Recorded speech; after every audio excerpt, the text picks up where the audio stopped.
We have before us the opportunity to forge for ourselves and for future generations a new world order. New world order. New world order. This is a moment to seize. The kaleidoscope has been shaken. The pieces are in flux. Soon they will settle again. Before they do, let us reorder this world around us. A new world order. A world where the United Nations is poised to fulfill the historic vision of its founders. Nevertheless, the United States is in a key position to shape this so that the problem of the Bush presidency will be the emergence of a new international order. The first decade of the 21st century, that out of what will be seen as the greatest restructuring of the global economy,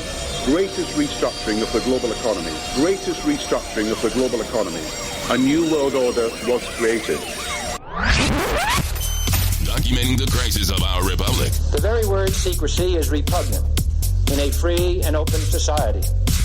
And we are, as a people, inherently and historically opposed to secret societies, to secret oaths, and to secret proceedings. Waging war on the New World Order. The councils of government, we must guard against the acquisition of unwarranted influence, whether sought or unsought, by the military-industrial complex. This is Govern America with Darren Weeks and Vicky Davis.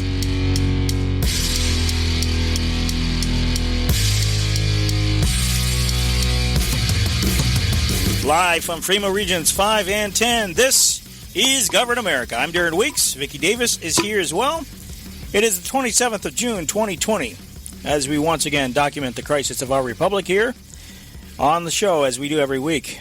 And it is a mess. Everything is a mess today, as we are seeing pressure from above, pressure from below, putting the squeeze upon each and every one of us, and the squeeze on our individual freedoms. It's very apparent as the United Nations and all of the globalists are taking advantage of all of the situation that's going on all around us, which I believe is completely orchestrated.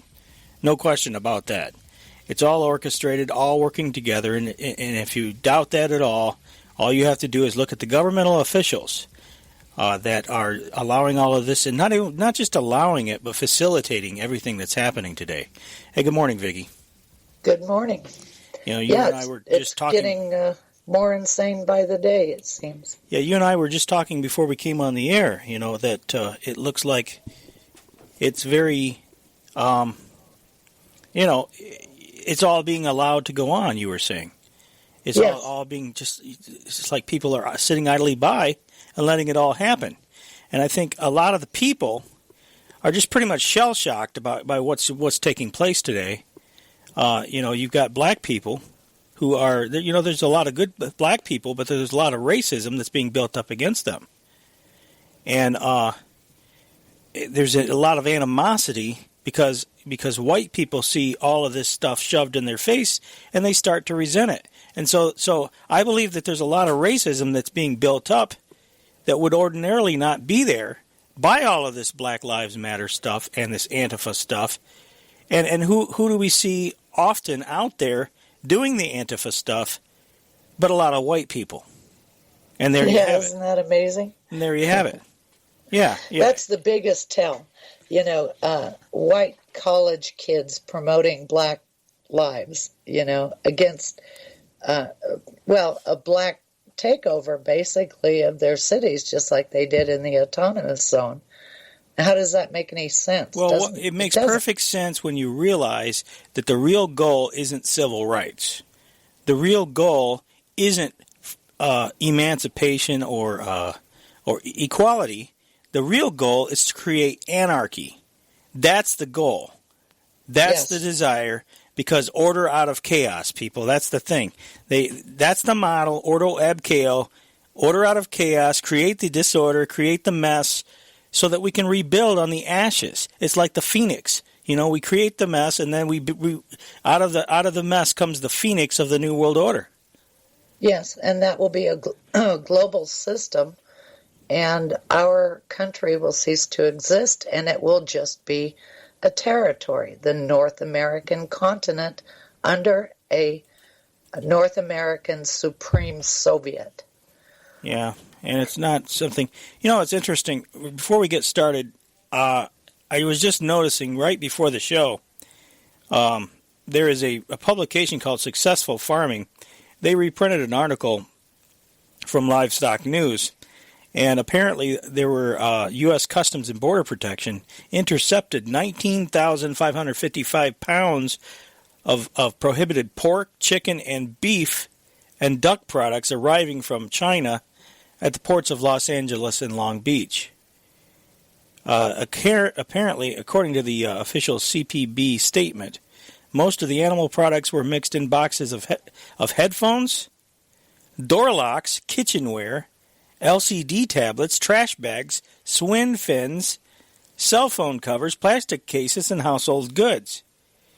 How would you like to have your meat packaged in with like headphones and door locks? I wonder how they would explain needing refrigeration for headphones. Well, maybe it's not being refrigerated. I don't know. That's a good question. CPB agriculture specialists identified, examined, and seized 12 shipments containing a total of 834 cartons that lacked the required USDA entry documentation. Quote, our close collaboration with the USDA strategic partners has resulted in an increased number of prohibited food products interceptions in a relatively short period of time. That's Carlos Martel, CPB Director of Field Operations in Los Angeles. He continued by saying CPB agricultural specialists remain committed and vigilant of foreign animal disease threats. So I guess they were trying to smuggle in all this food in various containers. There's a new one for you. Well, unrefrigerated meat products, including pork. I mean, that's a good way to do it. That's shipping in poison. I don't know if they, had it packaged in dry ice or what, but yeah, if it's not refrigerated, it's very bizarre. I just thought it was a really bizarre story. Yeah. So, yeah. Anyway, but one thing that, and the reason why I found that, by the way, was that I was looking for the story about Monsanto. Monsanto has just reached a settlement in, it was actually Bayer, which bought Monsanto. And I was trying to find the story. Yeah, here it is. Something called UBANet. I'm not sure what that is. But anyway, it's Bayer and Monsanto agrees to $10 billion settlement with victims poisoned by Roundup weed killer. This was actually just a couple of days ago, June 24th. In a settlement reached June 24th, Bayer AG agreed to pay $10 billion over claims its signature herbicide Roundup causes cancer in people, according to a report by Reuters. Okay, but I heard about it on One American News first. The $10 billion settlement will be appointed to 4 leading plaintiffs' law firms, who in turn distribute the money to nearly 100,000 clients who were stricken with cancer after prolonged use of the toxic weed killer. The German company acquired the St. Louis-based agrochemical giant Monsanto in 2018 for $63 billion and inherited liability in thousands of lawsuits filed by people who claim exposure to Roundup and its main ingredient, glyphosate, was the cause of cancer. So anyway, I just thought that was worthy of pointing out that they have now reached a settlement in that case. Uh-huh. And as a part of the settlement, they agreed to not, basically they got out without having to admit any wrongdoing. Uh-huh. I'm suspicious of that. And the reason why is because I've been looking at Dow Chemical Company. And you remember the accident by Union Carbide in India, right? That was a Union Carbide plant, and it blew up and, killed a lot of people in India.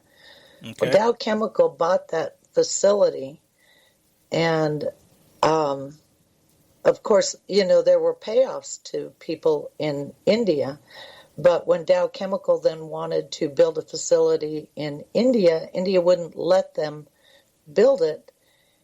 And so Dow went to Bill Clinton, and I kind of suspect that a deal was cut, giving India benefits, perhaps open access to this country. There was a knowledge trade initiative with India that was negotiated by the Clinton administration. And it kind of seemed to me like that might have been a payoff. Our government paying off for criminal liability in foreign countries. That's interesting. Just like they did the banks. Well, I know that this lawsuit has been going on for quite a while with these people, these victims. In fact, they showed a picture of one of the guys in court. His body was just covered with cancer. But I just think it's a total cop-out, the fact that they're able to skate and not admit to any wrongdoing. It's like they never did any wrong. We're going to settle the lawsuit. We'll pay you off. But then after that, we're not going to say we did anything wrong, so we can continue to operate. We can continue to use our poison, and we can continue to give other people cancer. Presumably, if they did no wrong, then they can just keep on going, and that's the problem. Well, besides, the way those class action lawsuits work is that the one principal victim that they started the suit for does get money. The 100,000 other people might get, a few dollars. They won't get much, and the lawyers get the vast bulk of the money. Yeah, that's true. And I don't know. I'm highly suspicious of those kinds of lawsuits at this point, because it seems to me like it's a way.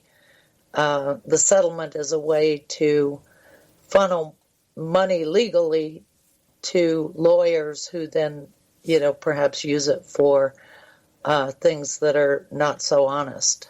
Yeah. Well, lawyers not using money for things that are not so honest. I know that was kind of stating the obvious, wasn't it? Anyway, I wanted to thank Art for, he called our attention to the fact that the World Economic Forum now is using this COVID-19 thing as a time for a great reset. We've been speculating about the fact that they're going to use this event as a reset. Now we have our confirmation, don't we, Vicky? Well, yes, and what my observation is that the COVID thing is more about the implementation of computer systems than it is about a virus or the health of people. Yeah, and when you say that, people have to understand that what we're headed toward is a technocracy. They're implementing a technocratic system here. And when we say that, we mean technical rule by algorithm, basically, don't we, Vicky? It's all these systems in place by these technical experts to automate society. And you're already living under it, really. I mean, all of these algorithms are systems that have been put into place, and you don't even realize the degree to which your life is already being ruled by them. I mean, your insurance rates, the amount you pay for certain products and services are based upon your behaviors, and that's being tracked without your knowledge or consent. The insurance thing is one that's easy off the top of my head. They're always trying to get you to download the app for your insurance company into your phone, or without even that. I mean, maybe Google is tracking your information. Maybe they'll sell it to your insurance company, and then based upon that behavior, your insurance company will determine your rates. Well, if you go over the speed limit too much, your phone could sense that, or your car could sense that. A lot of these smart cars now are on the road, and they can determine how fast you're going and phone home. And then they can determine, based upon your behaviors and how you drive, if you brake too suddenly, if you're aggressive in your driving, then you're going to end up being a higher insurance risk and therefore have to pay more for insurance. It's just one example of countless examples of how you're being ruled by algorithm. But in the future, further down the road, as this thing gets further developed, literally your freedoms, your way of life, everything that you, and whether you're allowed to live, ultimately, I think, will be determined whether, because healthcare plays into this. Risky behaviors. If you take too many risky behaviors, well, you're not insurable anymore. So, IQ when you're in school. And how disruptive are you? Yeah. Because all those records, they are integrating the education system with the labor department systems to create a national labor management system, which they need to be able to manage the importation of foreign workers into the United States.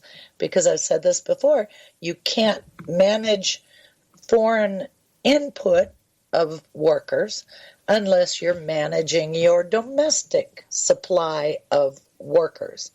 And I'm intentionally dehumanizing in using those terms because that's the nature of the system and systems that they're building. It's a complete dehumanization of society. Absolutely. Art says in the chat room, he says, I never thought they would actually publish the plan for this. Did they think no one would find it? Well, I don't think they care anymore. I think they don't care anymore. They're so smug. They're so convinced that they got this thing wrapped up, and they're taking the mask off. It's all out in your face now. Yeah, in that video on World Economic Forum, there's a video about the Great Reset, and Prince Charles is one of the big promoters of it. Mm-hmm. Do you have a clip of that? Yeah, I got it all. I got a lot of it. I'll tell you what. Before we get to that, let me read the World Economic Forum thing that they have posted on the website. This is called "Now is the Time for a Great Reset." This is from the World Economic Forum. Art called our attention to it. It says COVID-19 lockdowns may be gradually easing, but anxiety about the world's social and economic prospects is only intensifying. There is a good reason to worry. A sharp economic downturn has already begun, and we could be facing the worst depression since the 1930s. But while this outcome is likely, it is not unavoidable. To achieve a better outcome, the world must act jointly and swiftly to revamp all aspects of our societies and economies, from education to social contracts, folks, from education to social contracts and working conditions. Every country, from the United States to China, must participate, and every industry, from oil and gas to tech, must be transformed. In short, we need a great reset of capitalism. Now, does that not sound a lot like what Black Lives Matter is saying? I mean, you see how what a coincidence. You see how the pressure from above, pressure from below. This is why I said that early on in the show here, is because it's very apparent the two are working together. Oh, you're just a conspiracy nut, Darren. Yeah, okay. You can clearly see the synergistic relationship, the destruction that's being allowed to take place from below by those from above, and the facilitation of it all, and the opportunists on the globalist level saying, hey, you want better race relations? You got to get back to nature. You got to implement our plan. Implement Agenda 2030 is the way to go. Mm-hmm. Yeah, that's exactly what they're talking about. Right. Yeah. And I would like to point out also that this whole pandemic thing started in the United States because of a model. Wasn't it a model from a computer system in the UK that predicted massive deaths? What's the guy's name? Niall Ferguson or something? Oh, yeah. That's the deal. I'm blanking on the institution, but yes, Imperial the lockdowns. Or something Imperial, like that. Yeah, Imperial College in London. Yes, absolutely. Yeah, they came out with a computer model, which was a terrible computer model, so flawed, in fact, that they ended up retracting it. But nevertheless, the damage was done. And and by the way, Bill Gates funds the institution that put out that model. Oh, I'm surprised. Yeah. His fingerprints are all over all of this. All of it. So they continue on this World Economic Forum website. They say there are many reasons to pursue a great reset, but the most urgent is COVID-19. Having already led to hundreds of thousands of deaths, the pandemic represents one of the world's public health crises, the worst public health crises in recent history. And with casualties still mounting in many parts of the world, it is far from over. This will have serious long-term consequences for economic growth, public debt, employment, and human well-being. According to the Financial Times, global government debt has already reached its highest level in peacetime. Moreover, unemployment is skyrocketing in many countries. In the U.S., for example, 1 in 4 workers have filed for unemployment since mid-March, the new weekly claims far above historic highs. The International Monetary Fund expects the world economy to shrink by 3% this year, a downgrade of 6.3 percentage points in just 4 months. All of this will exacerbate the climate of social crises that were already underway. Some countries have already used the COVID-19 crisis as an excuse to weaken environmental protections and enforcement. And frustrations over social ills, like rising inequality. Now, this is the World Economic Forum here talking about this. Okay. Right, the largest, they're worried wealthiest about corporations in the world. Okay. Yeah. They're worried desperately worried, Vicky. I mean, you got to give it to these billionaires. You got to give it to them. They're very concerned about humanity. They're very concerned about the plight of the poor man. Isn't it great how benevolent these people are? How wonderful? Just fabulous. I mean, I'm sure that they stay awake all night worrying about the poor man, the commoner, the people that put their pants on every day and go to work and slave, or the people that can't put their pants on because they can't find any work because it's all been outsourced. But I'm sure they're worried. I'm sure that their stomach is burning with the ulcers that have been created by their worry about the plight of humanity. You know what? And that what you just read there, with the statistics of the global economy and growth and all that stuff, that just upsets me to no end, because they are using mechanisms and tools that were designed, that accountants have always used to measure economic activity, but we transitioned from a system where those numbers reflected real activity to a system now where they are reflecting engineered activity. Okay, so in other words, they are becoming the puppet masters with their statistics. Yeah. And models. So it's deceptive to present those statistics given the transition in the management of the world as we've seen it and as we've known it. Even setting aside the psychopathic systems of control, our government has been using computer systems to measure economic activity for a long time. Yeah. But they are presenting it as if this was 1950. Yeah, everything is based upon the computer models, and it's really disgusting. How much credence this stuff, that they put in all of this, But they're bringing back the climate change. They're bringing back. It's never really left, but I mean they're combining all of these issues. They're rolling them all into the same thing, and it's very, very transparent to those who have been following this for years.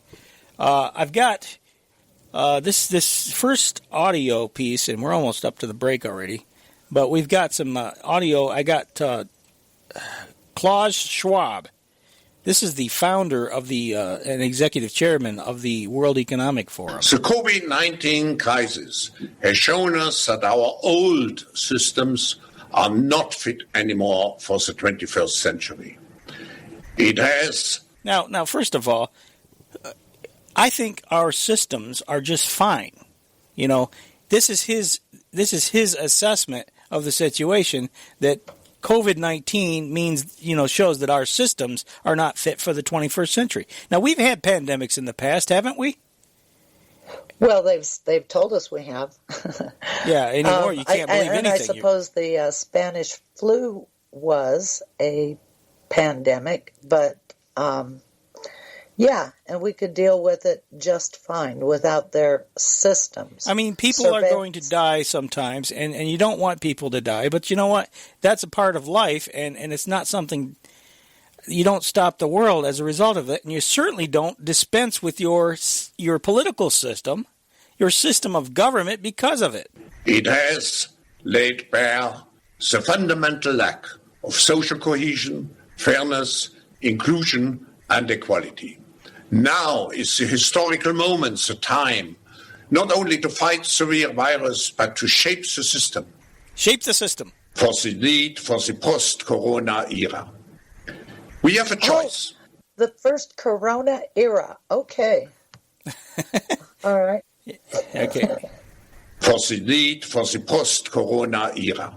Oh, yeah. We have a choice to remain passive, which would lead to the amplification of many of the trends we see today. Polarization, nationalism, racism. Now, polarization, nationalism, he's got to throw that in there. Nationalism is thrown right in there with racism. Okay, well, tell you what. That shows you his perspective. Yes, I mean, it's totally revealing. It's a terrible thing. Nationalism is an evil that must be eradicated. All right, I'll tell you, we're at the bottom of the hour. Let's continue this on the other side. Folks, we got a lot of audio today. Stay with us. Bottom of the hour. We'll take the break. We'll come back and hit the ground running. Stay with us. This is Govern America. Don't go away.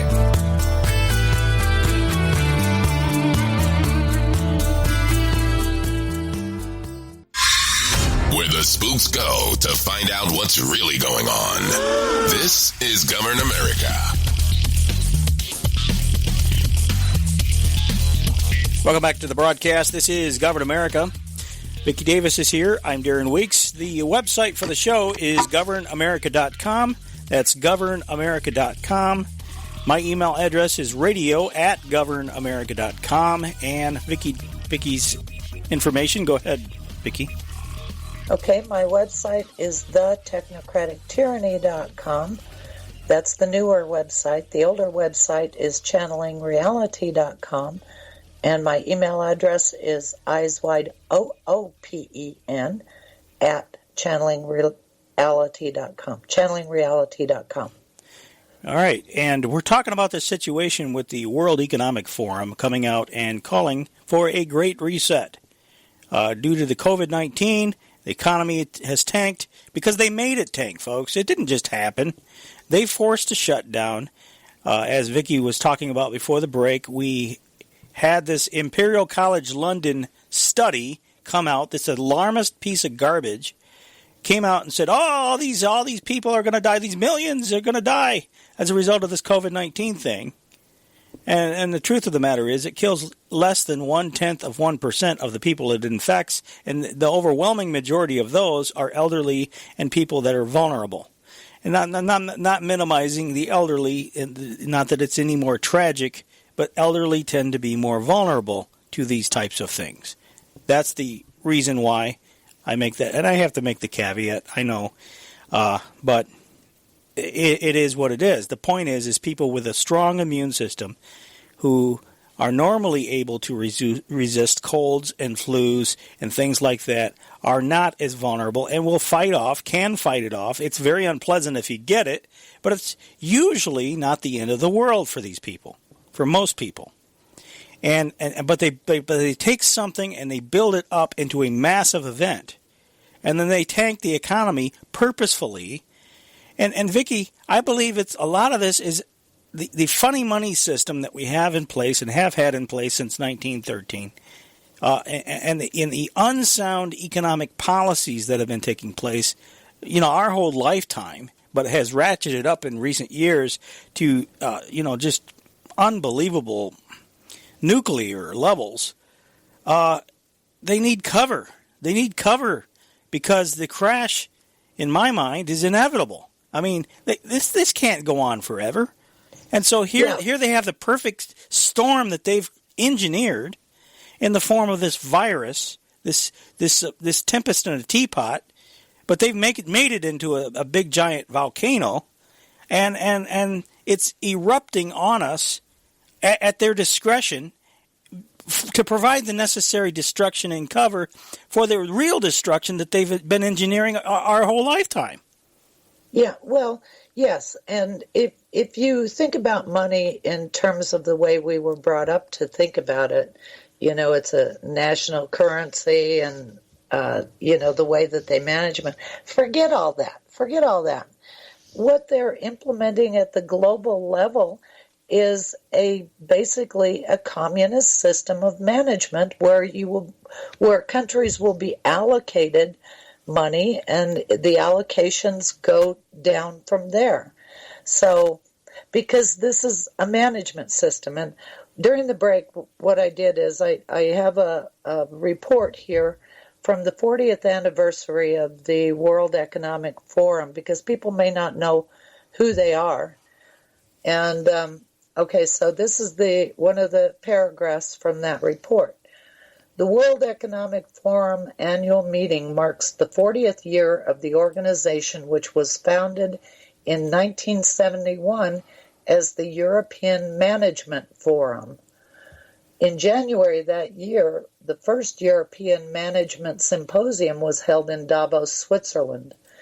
In 1987, the European Management Forum was renamed the World Economic Forum, and the European Management Symposium became the annual meeting, reflecting the expansion of the forum's scope and focus. Okay, so their whole purpose in life was to first of all manage the transition of Europe from independent nation states with their own laws and economy and culture and everything to be a European nation. Initially was to design a management structure for the European economy. Mm-hmm. And then they expanded it out to the rest of the world. So, and of course it's all about trade, because the trade agreements are designed to accommodate the integration of economies into the global system. Yes. And once you've established the trade agreements across borders, and it's not just for trade, it deals with human capital as well. It's everything, absolutely everything. And I hate that term, human capital, but that's their term. That's what they call it. Uh-huh. So. Well, as a factor of production, labor is just a factor of production. There's no, at the corporate level and at the, in these high-level business, there's no humanity. There is management, there is resources, and labor. They're not people. We are not people. We are resources. Resources. Yeah, human resources. Mm-hmm. Which means they can dispense of us anytime they want to, after we're no longer useful.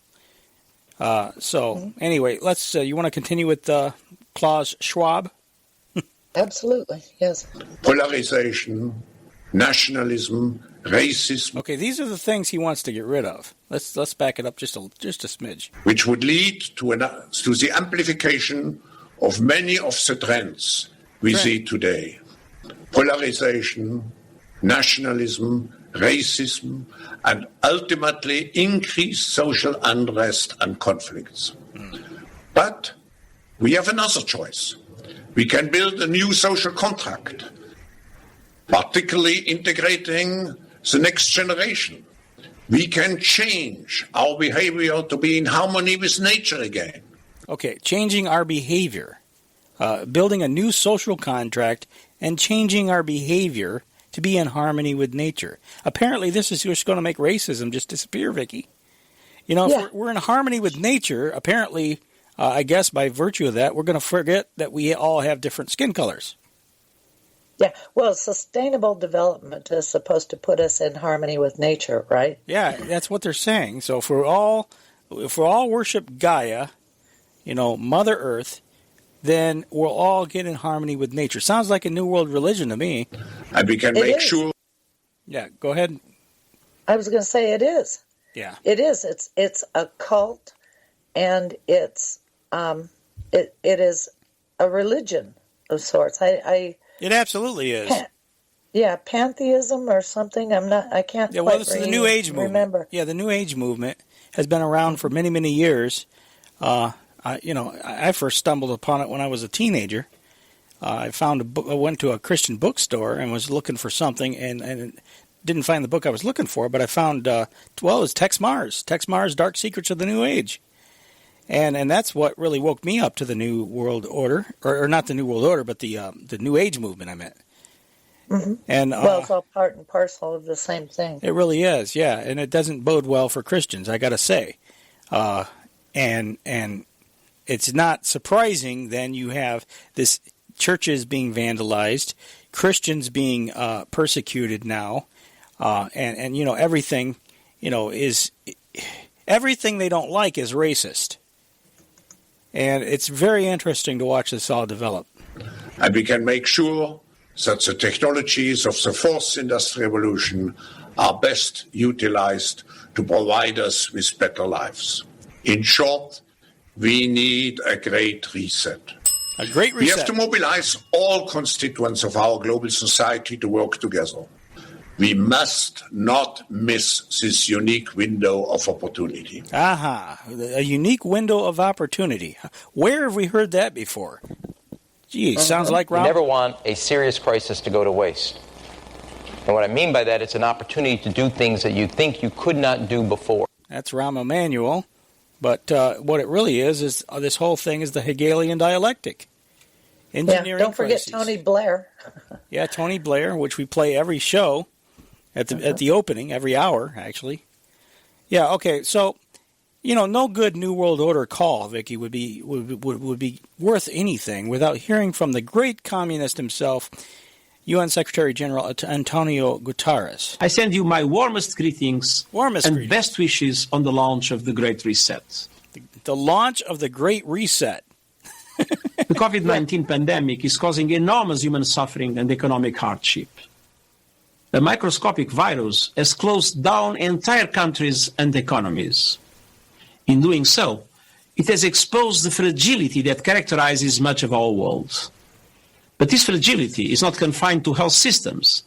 Runaway climate change, unsustainable levels of inequality, and the lawlessness of cyberspace are all warning signs that we must heed. Warning, okay. I thought that was kind of interesting that he threw the lawlessness of cyberspace. Is he talking about like governamerica.com and Gab?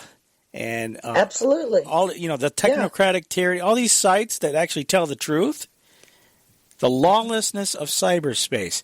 What do they plan on doing about that, I wonder?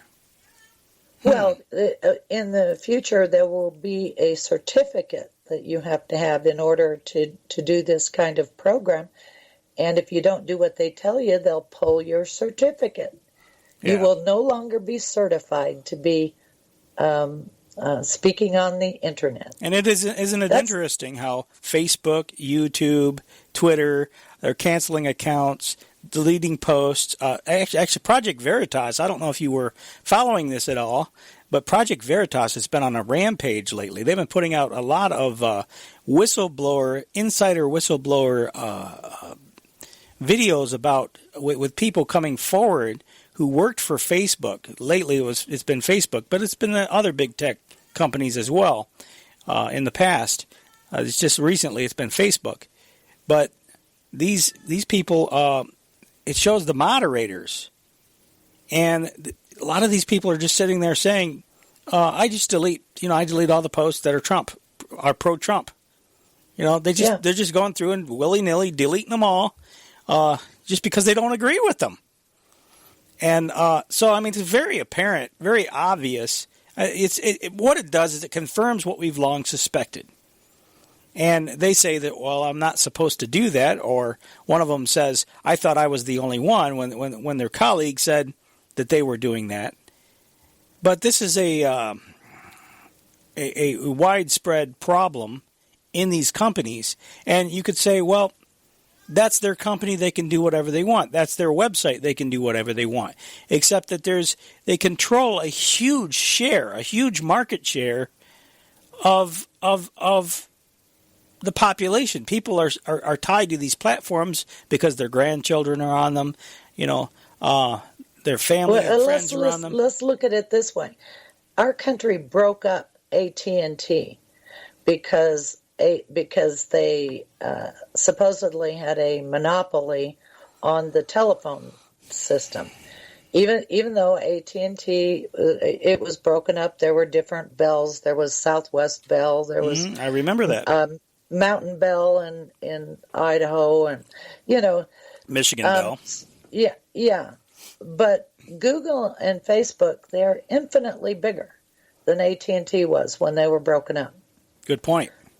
So, they are violating our antitrust laws. Well, but we shouldn't be surprised that they are censoring because we are going through a communist revolution. Yeah, and part of the communist revolution is to change people's thinking. And they can't change people's thinking when people like us are out there saying, hey, but what about this? At every turn. At every turn. Yeah.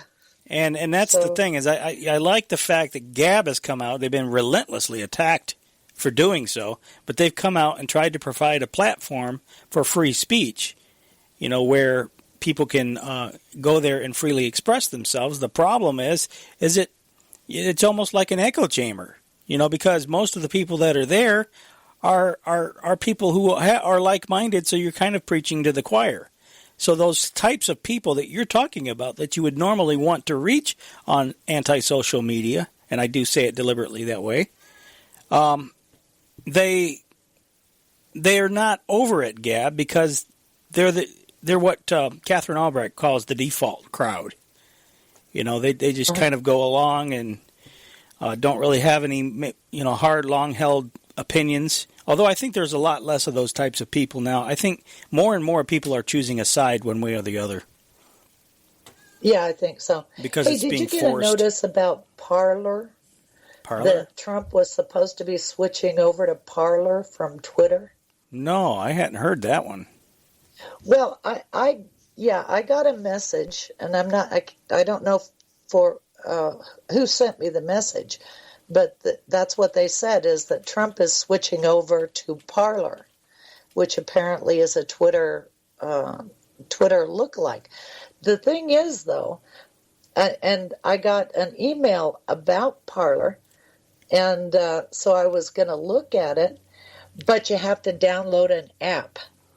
And the minute you read that earlier, about apps being downloaded on your phone. Well, I didn't read it. I said it. What a great way it would be to track who are Trump supporters by giving them a new facility called Parler. They download this app, and then you know where all the Trump supporters are at all times. Well, I'm betting you don't have to download the app. It's probably easier to use. Most of them like you to download their app. You could probably just go to the website. Usually that's the way it works. The app probably works better on your phone. They had a big button there to download. Maybe you have to do that to get it on your phone or something. Yeah, well, I know a lot of people prefer to have the app because it tends to work better with it tends to be formatted better for the smaller device. But usually you should be able to just go to the website if you don't want to download the app. But I've never even heard of this Parler. Yeah. I guess it's Parler. I'll send you the email so you can take a look at it. I'm looking at a story. I'm looking at a story. And then what you were saying, the thought occurred to me. Wow, what a way for the leftists to be able to track who the Trump supporters are and where they are. Well, I just... Yeah, but you know what? I think they can track you anyway because all you have to do is have an opinion online, and they'll figure that you're a Trump supporter if, in fact, you are a Trump supporter. They might mistake me for a Trump supporter because I end up defending him a lot because he's under relentless attack. But in truth, I really am. I'm really very unhappy with Trump. It's just so am I. I'm very concerned. I don't know. And I don't want to play into the election fiasco, because you're not going to fix the country with elections. You're just not. People have been trying for my whole life to do that, and obviously here's where we are. They've failed miserably. But at the same time, you got to wonder if you can slow things down. This big global agenda. The World Economic Forum started in 1971. The paradigm shift in trade. Well, the Bilderbergs started, 1957 or something like that? And the whole paradigm shift in trade started during the Kennedy administration. Mm-hmm. So we didn't know any of that, none of that.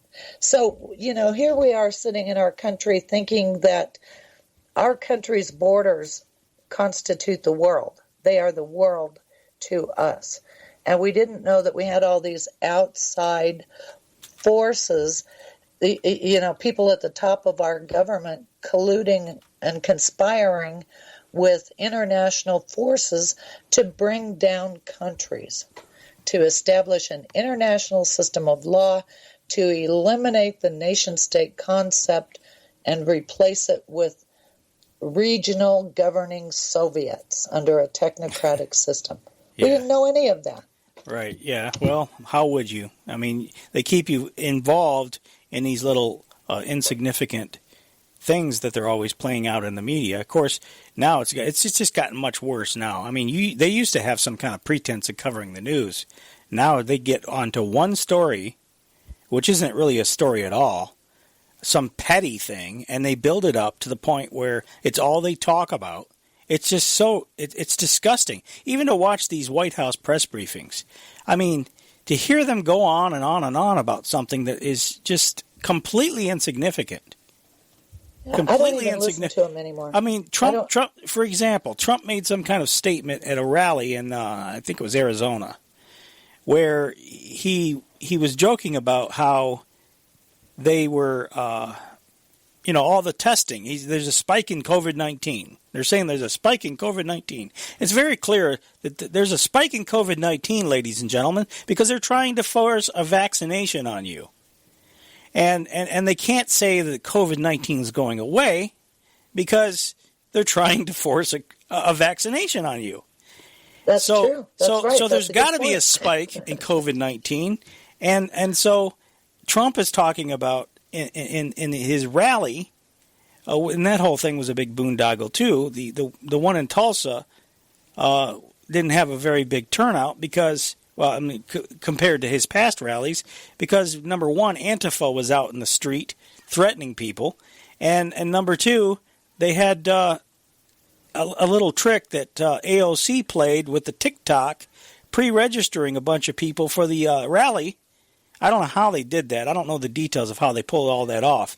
But there was some kind of trick, bogus thing that they did with TikTok to make the people think that there were going to be a lot more people turning out than there was, and consequently there were a lot of empty seats. So there were a number of different things that were going on, I think, that played into the empty seats. But be that as it may, in Arizona, Trump made this statement at one of his rallies that he was going that the spike in COVID-19 was due to all the additional testing, and he went on about how we've tested more than everyone else, the usual talking points, and then he made the statement. I told him to slow down on the testing. Enough testing, and so the media seized on that statement like it was such a big deal, and they blew that up into something. Is he really talking about slowing down on the testing? And Trump kind of doubled down on him. I think he's playing the media to get him to focus on that rather than other things, honestly. Mm-hmm. I mean, if that's one thing he's learned is how to play the media. But these idiots, a master. They're idiots. He's brilliant at marketing. Yeah, these people are idiots in the media, and they just seize upon insignificant, petty stuff. And I guess that's what the big thing. I'm really sick of all the pettiness. It's like they're a bunch of stinking children. Well, you know what? In a way, they are running cover for the global agenda as it rolls out. So what we perceive to be as animosity might actually be strategic communications, where they're distracting us with one thing so that we're not looking at what else is going on. Yeah, we're almost out of this hour already. It's unbelievable. But let's continue a little bit with some I want to call this guy Vaclav Klaus. I'm getting tongue-tied. Vaclav Klaus, because he's the Czechoslovak former president. But no, this guy is Klaus Schwab. And this is, the founder of the World Economic Forum. The Great Reset is a welcome recognition that this human tragedy must be a wake-up call. As you rightly say, it is imperative that we reimagine, rebuild, redesign, reinvigorate, and rebalance our world. Now, who voted for that? Did you vote for that? Did I vote for that? No. We don't want our world rebalanced. We're quite happy with, we could be happy if people would just leave us alone. The scale of the pandemic and its social and economic impact demands strong unity and solidarity, particularly towards developing countries. Specific measures must be targeted at those most affected: women, older people, youth, low-wage workers, the informal sector, and people caught up in humanitarian crises. Rebalancing investment, harnessing science and technology, and advancing the transition to net zero emissions, all elements of the Great Reset, are fundamental to building the future we need. Okay, first of all, I got to interrupt and say that I forgot that we were on. We were done with Klaus Schwab. That's the UN Secretary General Antonio Guterres. That's who that is. We have already called for an economic stimulus package equivalent to a double-digit percentage, more than 10% of the global economy. Last week, the United Nations, together with the governments of Jamaica and Canada, convened the largest gathering of world leaders since the start of the pandemic to lay solid foundations for a sustainable recovery based on the 2030 Agenda for Sustainable Development and the Paris Agreement. And there you have it. I'll tell you what, I got a little more from that clip, and then we got Prince Charles, and I got AJ Banga, the CEO of MasterCard. He's got to weigh in. All of the billionaires, all of the people, they're all in it together, folks. This is what your New World Order is all about. Stay with us. Top of the hour. We'll be back in hour number 2.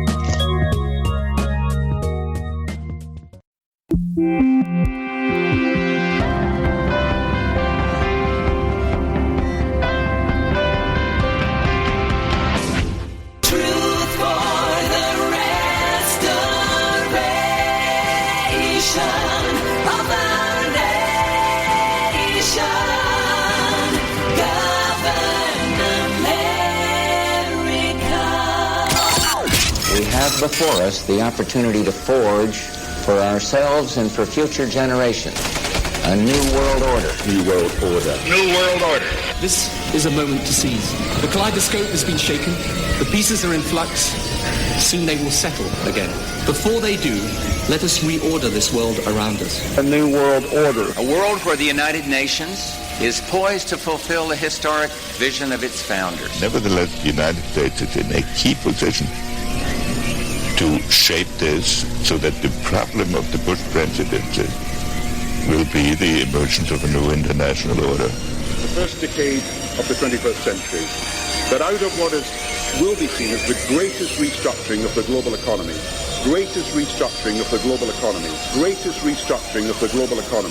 a new world order was created. Documenting the crisis of our republic. The very word secrecy is repugnant in a free and open society. And we are, as a people, inherently and historically opposed to secret societies, to secret oaths, and to secret proceedings. Waging war on the New World Order. In the councils of government, we must guard against the acquisition of unwarranted influence, whether sought or unsought, by the military-industrial complex. This is Govern America with Darren Weeks and Vicky Davis. Live from FEMA Regions 5 and 10, this is the second hour of Govern America on this 27th of June, 2020. As we continue on here, we are talking about the World Economic Forum's call for a global reset. This is something that they evidently have launched now. This is a program, an operation in tandem with the Black Lives Matter movement, which is a subversive movement, ladies and gentlemen. It's not really about race. It's about controlling all races. And there it is. And the sooner people realize that, people of all colors, of all stripes, then you'll be better off, better equipped to face the real slavery that's being imposed upon all of us today. Rather than falling into dialectical arguments and equations, we all need to focus on the real truth. And the real truth is these globalist billionaires are trying to enslave us all. We were talking and sharing audio from the World Economic Forum's event on the global, the Great Reset, as it's called. I thought it was funny that John in the chat room says this Antonio Guterres, he sounds like Count Dracula. I call him the communist in chief. I've come to suck your blood. Only in his case, he's come to suck your country, to devour your country. And he was the president and had been the vice president of the Socialist International. So I'm not just saying that. He really is a well, all these communist. people are communists. All of these people are communists. And we talked about that city council member in Seattle that let the mob of Chaz people that would go on to form this Chaz, she was the one that let them into the city hall, where they took over city hall for a number of hours. And then they ended up going and forming this Chaz, which has been a terrorist operation. And nothing's being done about that because all of them are in on it. They're all in. And, that's the thing. And they've tried to set up Chaz-like structures in other parts of the country. Thankfully, they've been torn down and thwarted by the police, the very police that they're trying to eliminate. What's being promoted today is lawlessness. What's being promoted today is absolute anarchy and chaos for the purpose of creating a mess so bad, so destructive, so dangerous, so frightening to the people that they're willingly beg their world government to come in and rescue them. Well, they're trying to make our nation a failed state. Mm-hmm. Because they can't have a strong United States because it would be in competition with the global system that they have designed. Yes, I've said it before. That they have in mind. I'll say it again. It's the same model that the State Department has used in other countries around the world to destroy their governments, to make their governments fall. It's being turned inward now. And will it succeed? Well, that depends upon what the people do. What's your position? And the quicker everyone learns what this is really about, this is designed to make you hate other races. This is designed to turn everyone against each other. We have to keep in mind who our real enemy is, ladies and gentlemen. All right. Yeah, focus right in on the State Department. There you go. And the U.S. Trade Representative understand what trade is about. And the global economy, and people like Klaus Schwab and the World Economic Forum. Yep, there you go. And people like UN Secretary General Antonio Guterres. We must build more equal, inclusive, and sustainable economies and societies that are more resilient in the face of pandemics, climate change, and the many other global challenges we face. As momentum builds for a fairer and more inclusive recovery, the Great Reset can help to enlarge the conversation and integrate the thinking into financial systems and global markets. Together, we can make faster progress as we work to end the COVID-19 pandemic and build a more stable, peaceful, and prosperous world for all. Oh, sounds wonderful, doesn't it?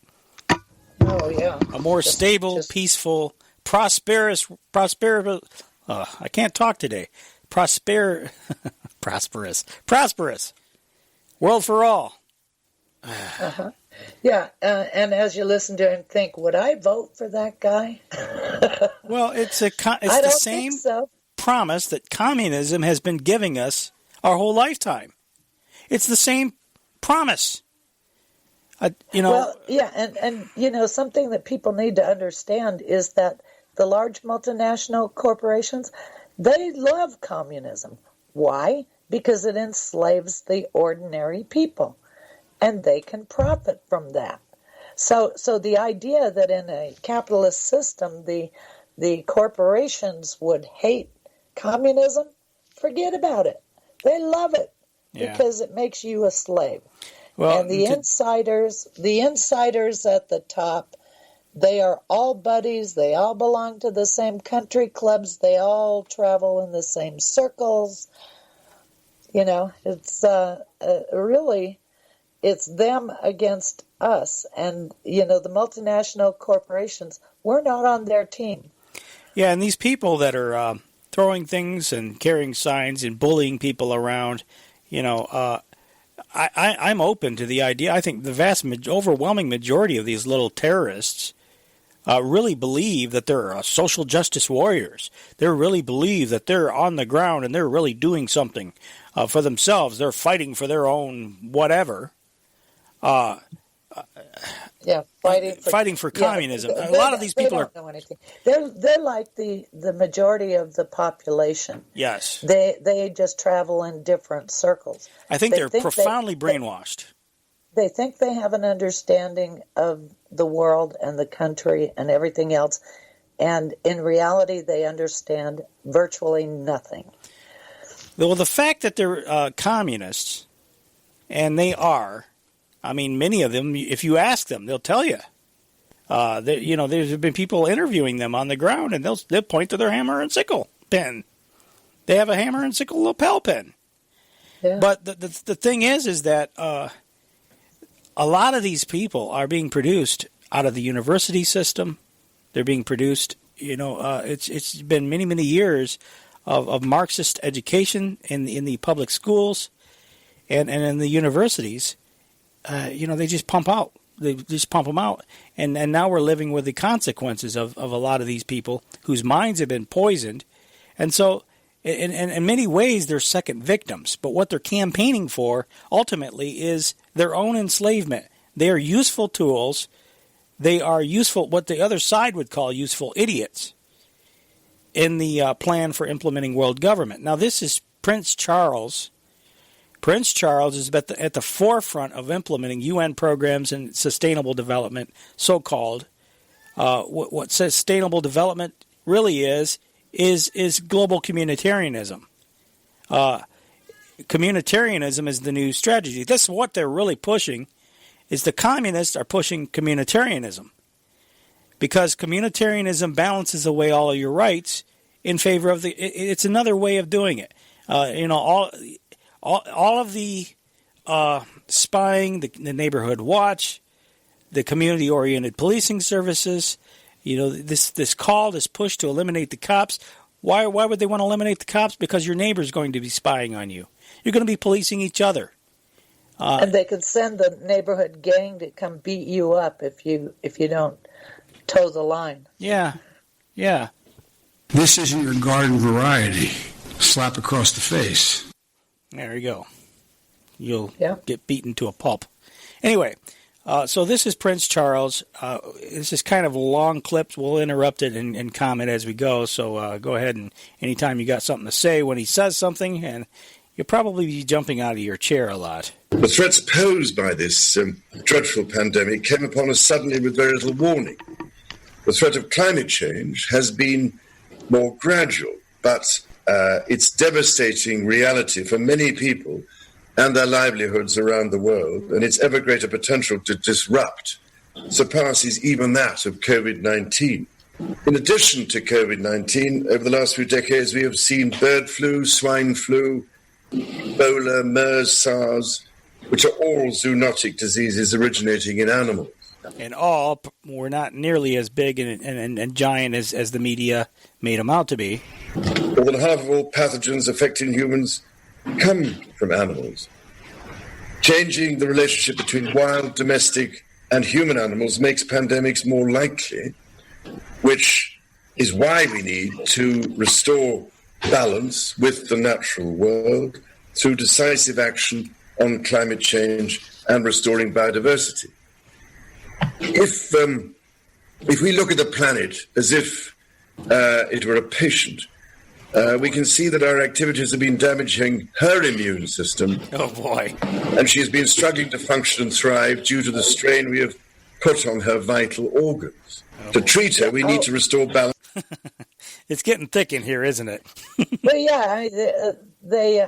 yeah, the whole paradigm of EPA, it changed the paradigm to elevate nature over humans. We used to conserve nature, but then the EPA's paradigm was to consider people the virus and nature to be protected against us. Yeah, it's just like that Matrix clip. Human beings are a disease, a cancer of this planet. You are a plague, and we are the cure. That's how they see themselves. Yeah, well, and did you hear Prince Charles say the human animal? Mm-hmm.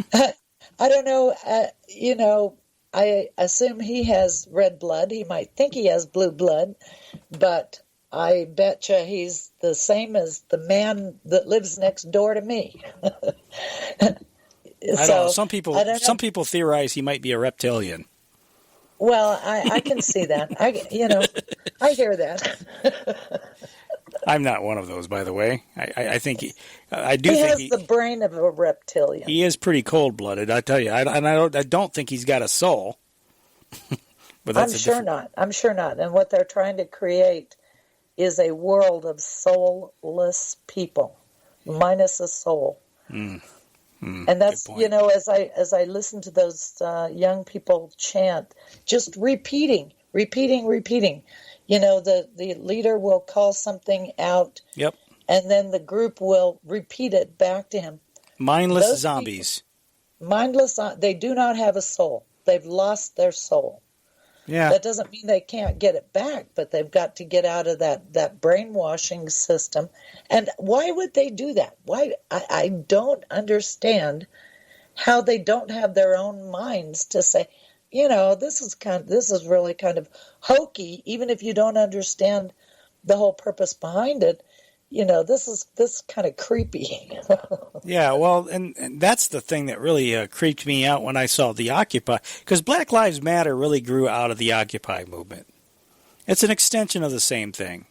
And the Occupy movement first came on the scene, and they were doing these kinds of weird chants, and it was almost like ritualistic in nature. Yeah, I think that's part of the Gaia religion. It's a return to an animal state, return to nature. Yeah, certainly is primitive. Mm-hmm. Certainly is a return to the most primitive types of emotions. And tribalism, Vicky, that's the big thing, is dividing people into tribes and a pecking order under the guise of liberating them. That's what's weird about it. Yeah, well, everything, all of these strategies, it's all psychological manipulation. Yes, programming. And yeah, and if you are inside of the psychological manipulation bubble, you may not see it. You've got to get out of the bubble and then look back in, and then you can see the psychological manipulation. Mm-hmm. Well, continuing with Prince Charles. Put on her vital organs. To treat her, we need to restore balance and put nature back at the center of the circle. And to achieve this, we must act for health and well-being, understand nature's patterns and cycles, recognize the value of diversity, unity, and the interdependence of all living things, consider the importance of innovation and adaptation, and invest in nature-based solutions to help stimulate a more circular bioeconomy that gives back to nature as much as we take from her. Now, I can only hope that as this current crisis passes, we are able to reflect on and shape the type of world we want for ourselves and for future generations. The 75 years after the Second World War saw unprecedented growth, rising longevity, and poverty reductions. But all this put an overwhelming strain on our environment. The good news is that we have many of the solutions to hand. Renewable energy is now cheaper than fossil fuels. Our agriculture and land use can be more resilient, healthy and productive if we do not degrade our land destroy our forests, and poison our water. Unfortunately, we so often forget that we are profoundly dependent on nature for our lives and livelihood. So, how do we balance the need to rebuild economic prosperity, the need to get people back to work against environmental concerns? Investing sustainably now can be a fast, efficient, and attractive way to reboot our economy. Therefore, what should be the principles that underlie the reshaping of a new and better global economic system? Okay, did you hear that? Let me back that up again. He's talking about the shaping of a new global economic system. Mm-hmm.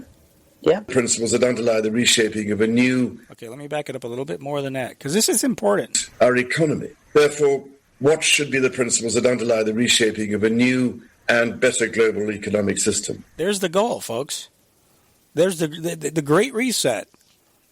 I've been saying it for years. Well, we both this broadcast has been saying it for many, many years. We've been here crying about it for years, trying to get people to listen. Here it is. I mean, he's just coming right out and telling you they intend to reshape the global economic system, and they're wanting to use the COVID-19 in order to accomplish it. Yeah, big systems rollout. He was saying that a person could write a book, a whole big book on what he says there, pulling it apart. But what he said is, we found that renewable energy is cheaper than fossil fuel. Well, no, it isn't. If you take away the subsidies and the paying people off and generating a secondary monetary system in renewable energy credits, no, it is not cheaper. It's actually, in environmental terms and in economic terms, it's a lot more expensive. But they choose to ignore all of those things because it serves their purpose of building the new economic system. Yeah. To see... This is, again, here's Prince Charles. Prince Charles telling you exactly what this is all about, ladies and gentlemen. To seize this window of opportunity, I believe we need to do 5 things. First of all, to create momentum for the Great Reset, we need to capture the imagination and will of humanity. We will only... Wow, that's pretty blatant. Capture the imagination and will. In other words, mind control. Let's mind control everybody. We will only change if we really want to change. Secondly, the global economic recovery must set us on a new trajectory of sustainable employment, of livelihoods and economic growth. To achieve scale, we must not be afraid to reorientate our long-standing incentive structures, which have been having such perverse effects on our planetary environment and on nature herself, if we are to reap the benefits afforded by a more sustainable world. Thirdly, we must redesign systems and pathways to advance net zero transitions globally. And in this regard, carbon pricing can form a critical pathway to genuinely sustainable markets. This reset moment is our opportunity to accelerate and align our efforts to create truly global momentum. Countries, industries, and businesses moving together can create efficiencies and economies of scale that will allow us to leapfrog our collective progress and accelerate our transition. Fourthly, we must reinvigorate science, technology, and innovation. This crisis has shown the importance of investing in science, technology, and innovation. We are on the verge of catalytic breakthroughs that will alter our view of what is possible and profitable within the framework of a sustainable future. And fifthly, we must rebalance investment. Accelerating sustainable investment could offer significant economic growth and employment opportunities, including in green energy, the regeneration of nature and landscapes, the circular bioeconomy, ecotourism, and green public infrastructure. It is time, therefore, to align sustainable solutions with funding in a way that can transform the marketplace. This would be the most dramatic act of responsible leadership ever seen by the global private sector and would at once provide a catalytic incentive for the public sector to follow. We have a golden opportunity to seize something good from this crisis.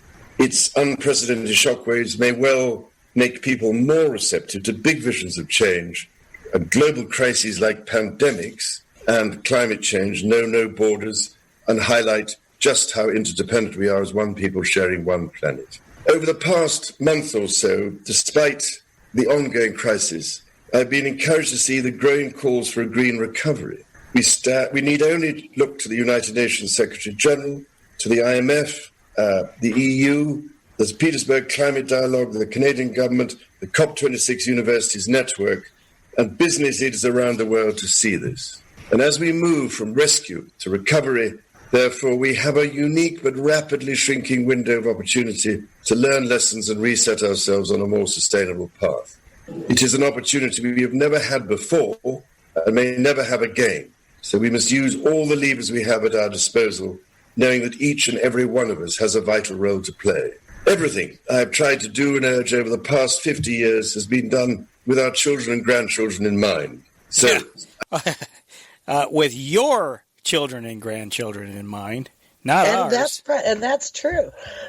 Yeah, he's trying to enslave them. But it's not the beneficent looking at your children. He's like the vulture. Yeah, he's trying to kill them off. Around your children. Yeah, he's trying to kill them off. With our children and grandchildren in mind. So I can only encourage us all to think big and act now. Yeah. Oh, boy.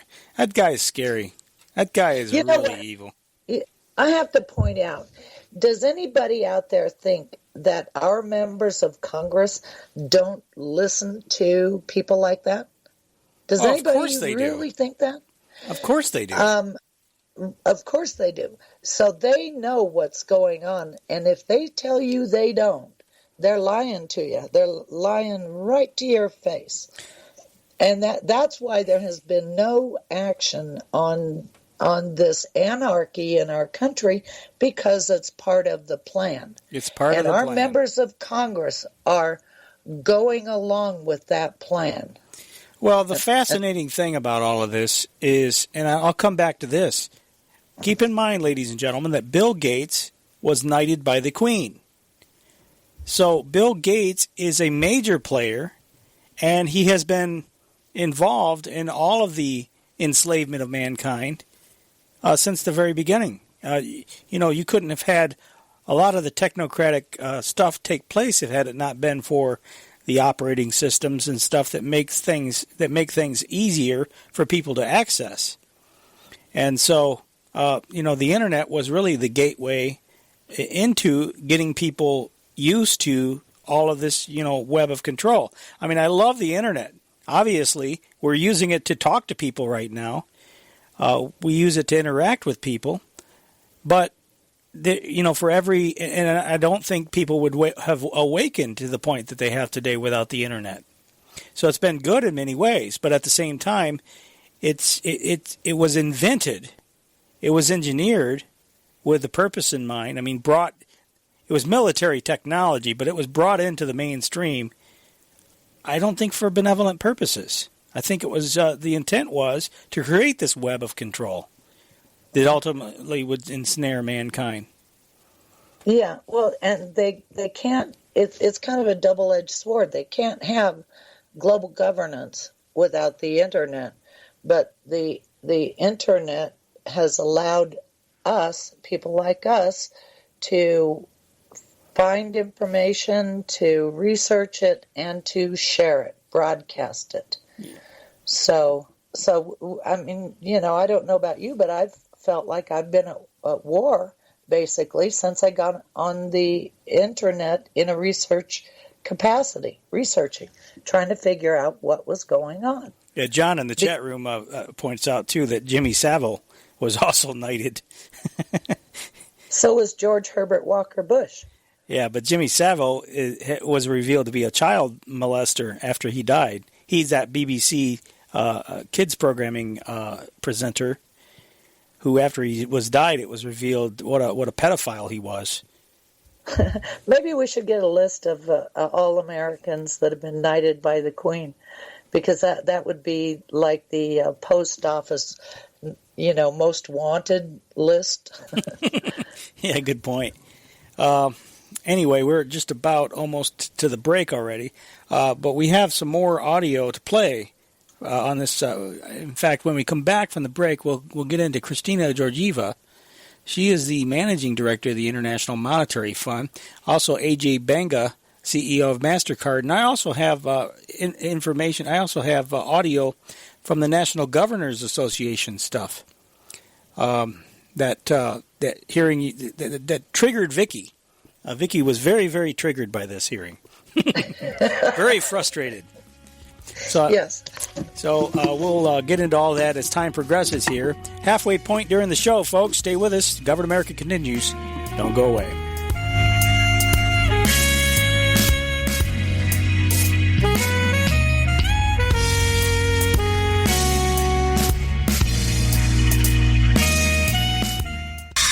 Where the spooks go to find out what's really going on. This is Govern America.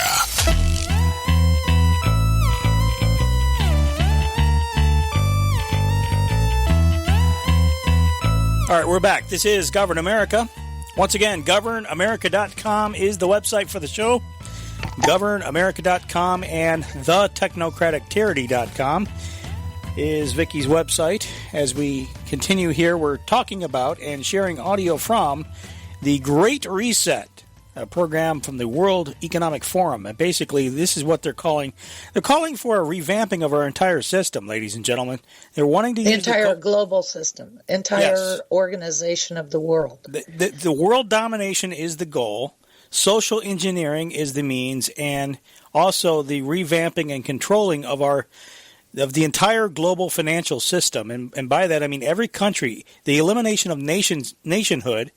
It's not an accident that they lump nationalism right in with racism. You just heard Klaus Schwab do that.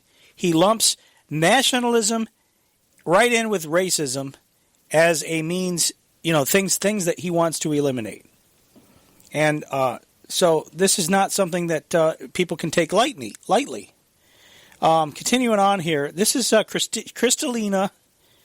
It's actually Kristalina Georgieva is the woman's name. She's the managing director of the International Monetary Fund. Let's hear what she has to say. 170 countries are going to finish this year with a smaller economy than they started. And we already project that there will be more debt, more deficit, more unemployment, and there is a very high risk of more inequality and more poverty unless we act. And that takes me to what is it that would make it so that history would look at this crisis as the great opportunity for reset. Now, you hear how they talk? What would it take? What would it take for history to look at this as an opportunity? From the perspective of the IMF, what we see is inevitably a very massive injection of fiscal stimulus to help countries deal with this crisis and shift gear for growth to return. But it is paramount that this growth leads to a greener, smarter, and more fairer world in the future. And it is possible to do that, provided that we concentrate on the key elements of a recovery now. We don't wait for the days to come. For the fund, what we see are tremendous opportunities. Let me first talk about a green growth in the future. We can put in place public investments and incentives for private investments into low carbon and climate resilient growth. Not only that, but many of these investments can lead to job-rich recovery. Think of mangroves restoration, reforestation, or building insulation, and think of the key sectors for reducing climate intensity, where both the public and private sector can invest. I'm particularly keen to take advantage of the low oil prices today to eliminate harmful subsidies and to bring in place carbon price as an incentive for the investments for the future. Secondly, we know the digital economy is the big winner of this crisis. But if we allow it... Do we know that? Do we? The fact that she said that tells me that she doesn't she doesn't really know what she's talking about, and her ideas for stimulating growth and stuff. She has a script that she's reading. Absolutely. But as far as an innate understanding of what they are doing to the people of the world, she doesn't understand at all. Yeah. Which should make everybody feel really, really comfortable with her ideas. Well, the fact that she's talking about how, let me back it up and see how she said that again. Of this crisis. But if we allow... Okay, hold on. Let me go back here. Secondly, we know the digital economy is the big winner of this crisis. Okay, the digital economy is the big winner of this crisis. What does that mean exactly? That we're going to... The only thing I can think of is that cash is being eliminated because supposedly if you touch cash, you're spreading the virus. Oh, well, no, it's actually much bigger than that. Well, I mean, but why would she make that connection is what my point is. Mm-hmm. Go ahead. In a technocratic world, the digital economy, everything is digital. The entire world economy is digital. Google is digital. Right. Facebook is digital. Yeah, I get that. But what I'm saying is that I don't know how you make that statement because they're selling this. This is a sales job. They're telling you we got the answer to the world's problems. Okay, they're trying to push this as an answer, as a solution. Yeah, and yet she's making an argument. She's making an argument. Usually when you make an argument and you're trying to sell something, you put forth ideas that actually make sense to somebody who might be listening to you that is deciding whether or not to buy into your whatever it is you're trying to sell. In this case, there seems to be no connection that's overt, at least, to what she's saying here. How is digital anything a big winner in this crisis? Well, they are. In the entire economic scheme of things, it's the tech companies that are the big winners, and they are the ones that have caused the concentration of wealth so that you have, when those people meet in Davos, they are primarily the leaders of the digital economy. Right. But we're talking about this in the context of a disease. The context of the context well, that just tells you of the COVID-19 was symbolic. Right. The disease was symbolic so that they could. Pardon me if I don't make carry forward the reset. I don't make the connection between a COVID-19 crisis and the digital currency. Where is that connection? I guess I didn't get the part where she's talking about the digital currency. She was talking about digital economy. Okay, but but she did say carbon pricing, but that's part of the restructuring of the global economy, rather than having a system based on using resources and building things. They want to convert to a system of carbon pricing, which means that you'll be penalized basically for using over and above your allocation of resources. Well, let me just play it again. Secondly, we know the digital economy is the big winner of this crisis. Okay, you're right. She did say digital economy. Yeah, I think you just automatically translated digital economy to digital currency. Well, presumably it would have a currency. It's going to be digital also. It would have to be. Yes, it will be. Yeah. Okay. But it's the difference in scope. Mm-hmm. Well, we're about halfway through this clip. Let's go ahead and finish. I had a couple of calls on the line. If we allow it to drive further division in our world, in other words, countries and communities to fall further behind, then it is going to bring more pain than gain for the future. So it is critical, and we at the fund work with others to use investments that are going to be supported by institutions like mine, by the World Bank and others, to shrink the digital divide. And also we need to think of how we are going to use the benefits of rapid growth in digital, where profitability is jumping up, to build more of a sharing of these benefits across our societies. And that takes me to my third and I think most important point of a fairer world. We know that this pandemic is, if left on its own devices, is going to deepen inequality. That has happened in prior cases of pandemic.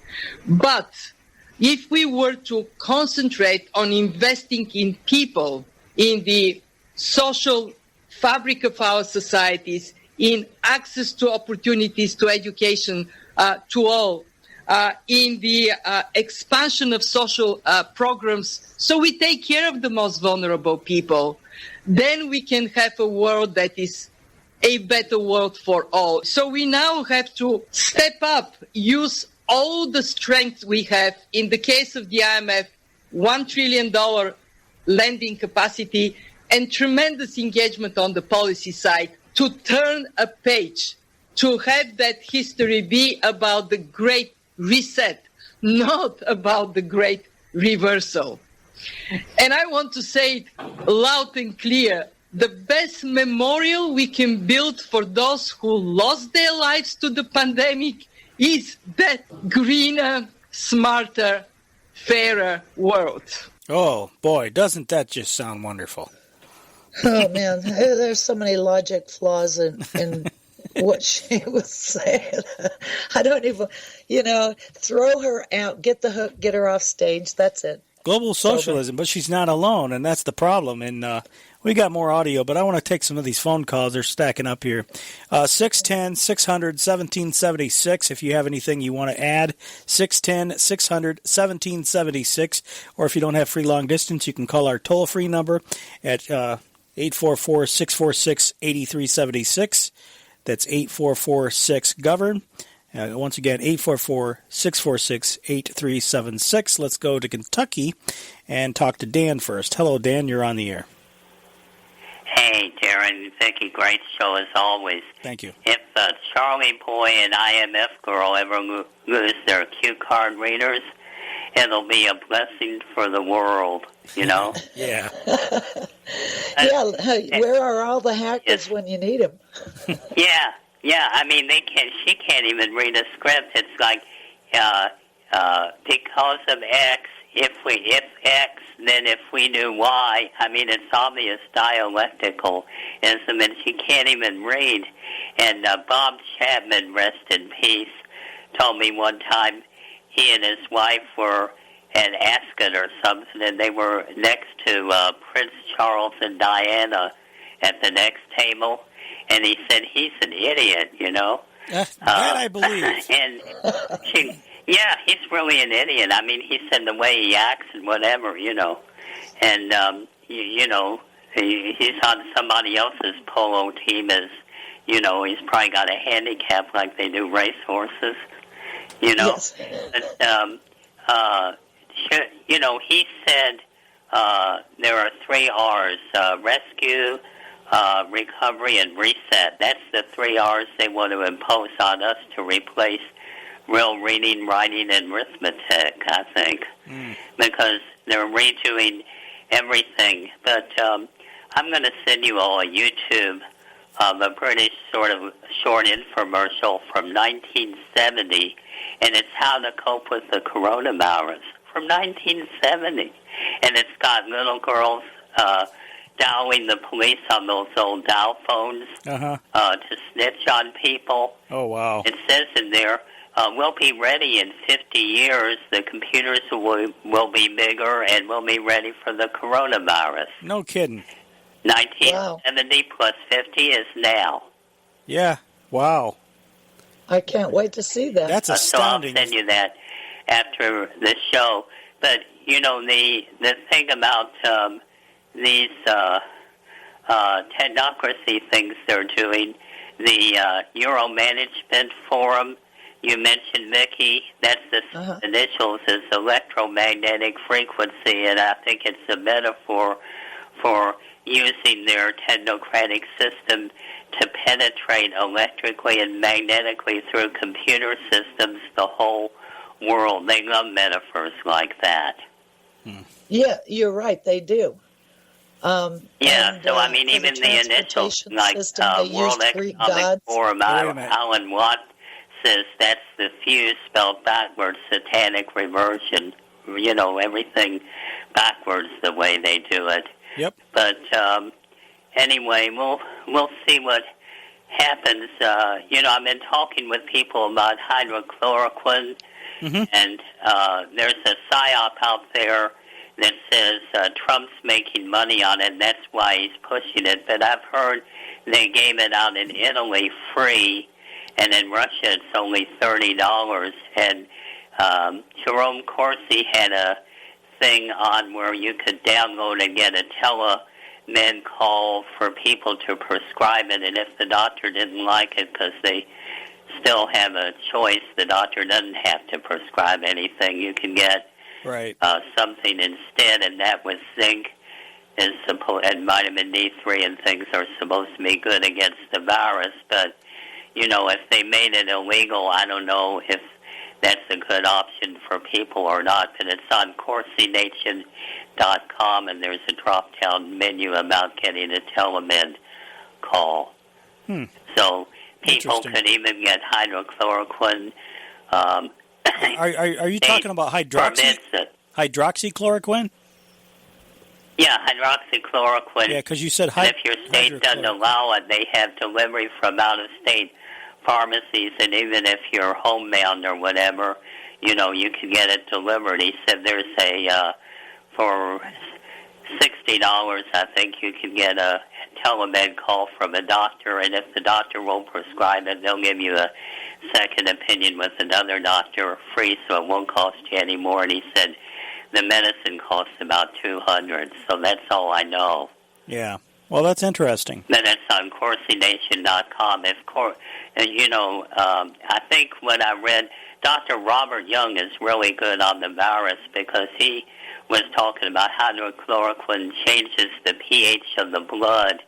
And a lot of the problems are that, you know, a lot of the spikes in the cells are really cell deterioration from the cell membrane falling apart because of internal decay in the cells due to different toxins or poisoning, chemtrails, pesticides, all kinds of things. So, you know, whether it's internal or external, and that gets into the whole thing of whether Pasteur was right in the germ theory, which I don't believe, versus Beauchamp, who says that disease is an internal eruption from environmental factors.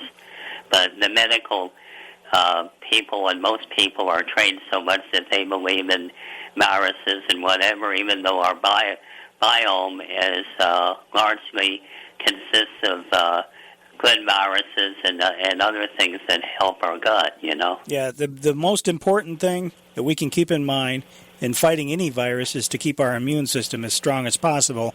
And what's fascinating to me is they never talk about that. They don't mention that. That's exactly right. right. That's the last thing they want mentioned. That's exactly right. So Fauci can testify before Congress. They can talk about all this other stuff, but they never discuss the real thing people need to do to keep themselves healthy.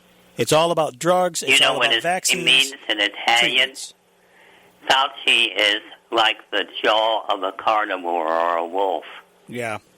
Well, there you go. Very, very interesting. Hey, thanks, Dan. I appreciate the call. God bless you all. God bless you, sir. Thank you very much. Let's move along now. Keep the calls moving. Let's go to anonymous caller. Hello, you're on the air. Oh, so I'm anonymous today. That's okay? right. I'll go for that. You're a secret agent, Take man. that. What's on your mind?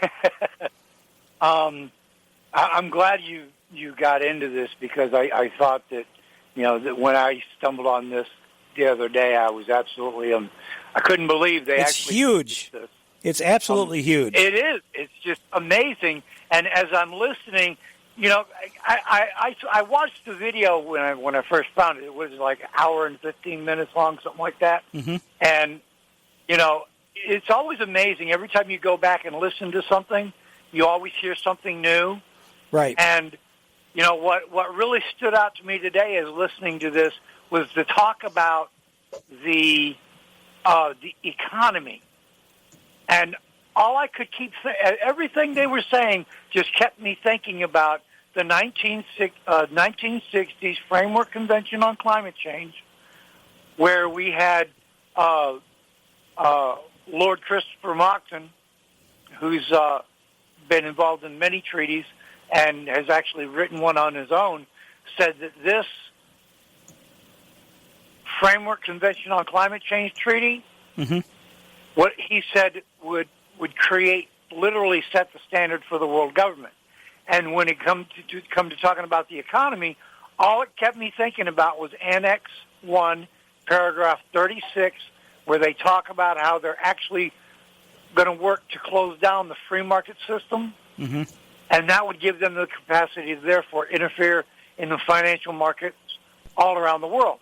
Yeah. And in this treaty is a provision that actually allows them to tax countries like what they call Class A or Class 1 countries, like the United States, Russia, China. The well-developed states could be taxed about 2% of their GDP, and then that money would be then redistributed, supposedly, to poorer countries like various countries throughout Africa, down in South America, impoverished countries down there. And that's all I could think as I'm listening to what they're saying today.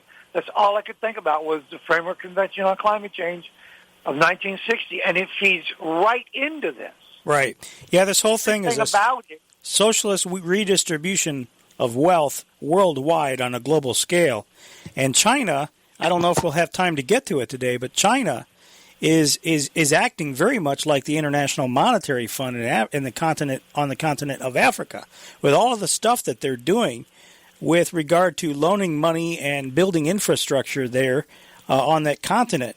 They are indebting all of those African countries to them, and they're basically taking control after they, these countries can't repay the loans and stuff. They're taking control of their infrastructure. They're basically taking control of their sovereignty.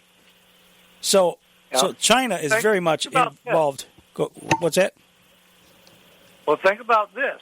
With regard to U.S. debt, China bought a bunch of U.S. debt, but because the U.S. can't satisfy the debt, they took basically call it what it was. It was a trade-off of a lot of our infrastructure with railway systems, road systems, toll roads, such things as this. China now has investment in, I think, about 40% of our infrastructure. Mm-hmm. So that's scary. Yeah, absolutely. That is scary. Yeah, it is. And they were invited to do that, by the way. So I have a question for you, Art. You said the climate change convention of 1960, because the treaty that I know about is 1992, and I just did a search and I don't see one on 1960. I will have to dig through. Oh God, I've got hundreds of articles here. I can dig through and try to find it. Yeah, I'd appreciate it if you do that, because I wasn't aware of any climate change until till the 70s, when they started talking about global warming, global cooling, all that nonsense. And then they eventually settled on climate change. Yeah. Well, listen, I appreciate the call. Thank you very much, Art. I had another call, but they dropped. I'm going to continue on with this audio if you don't have anything else. No, that's... Well, I'm going to look online first to try to find it, and then if I can't find it there, I'll try to look through all my documents and find it. All right, very good. Thank you. All right, thank you for the call. Appreciate it. All right. All right, there he is, Art. And if the other caller from Missouri wants to call back, they dropped just before I was about ready to take them. So if you want to call back, I'll take you up front. Anyway, continuing on here, I want to get to this audio from A.J. Banga. A.J. Banga, again, talking about the World Economic Forum and the Global Reset call. This is A.J. Banga. He is the CEO of MasterCard. Here's what he has to say about it. I've been saying for a while that the world's problems fit on three sides of a triangle. That's the prism you should look through. We just talked about them. It's one versus many, man versus nature, and the unfortunate foundation is long-term versus short-term. We just walked through all of those in what we just heard from His Royal Highness Kristalina and from Klaus. The pandemic has exacerbated one angle of that. I think no doubt has contributed to the very unfortunate circumstances in America right now around our country of the riots that you're seeing. As a company, we made a commitment, Adrian, some years ago to go after 500 million people to be brought in for financial inclusion by 2020. We did that, and now we've upped it to 1 billion and added that we will bring in 50 million micro SMEs and 25 million women entrepreneurs, all part of that one versus many side of the triangle. The other one, the one about the climate and the man versus nature, we aren't directly as impactful on nature. We tried to use our presence with consumers to say, what is it consumers understand? They don't understand carbon credits, but they understand the planting of trees. And so we said we plant 100 million trees by incentivizing consumers to behave in certain ways. Take the tube in London or a taxi as an example. Why am I saying all this? In the process of doing all this, we've come to two lessons, and that's the answer to your question from my perspective. The first, there is not enough money in government or philanthropy to make it possible to deal with the three sides of this triangle. You need private sector capital, private sector ingenuity, private sector technology, and private sector capabilities to come to the party. We have to make it part of our business model, which were those two examples I gave you of inclusion and climate. Second, learning. All right, I'll tell you what, we're at the top of the hour break already. Let's go ahead and do that. And we'll come back and start hour number 3. Stay with us, folks. We'll be back.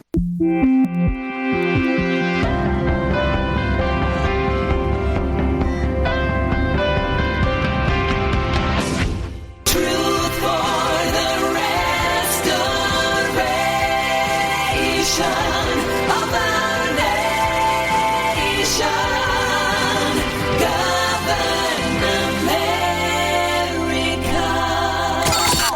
We have before us the opportunity to forge for ourselves and for future generations a new world order. New world order. New world order. This is a moment to seize. The kaleidoscope has been shaken. The pieces are in flux. Soon they will settle again. Before they do, let us reorder this world around us. A new world order. A world where the United Nations is poised to fulfill the historic vision of its founders. Nevertheless, the United States is in a key position to shape this so that the problem of the Bush presidency will be the emergence of a new international order. The first decade of the 21st century, that out of what will be seen as the greatest restructuring of the global economy,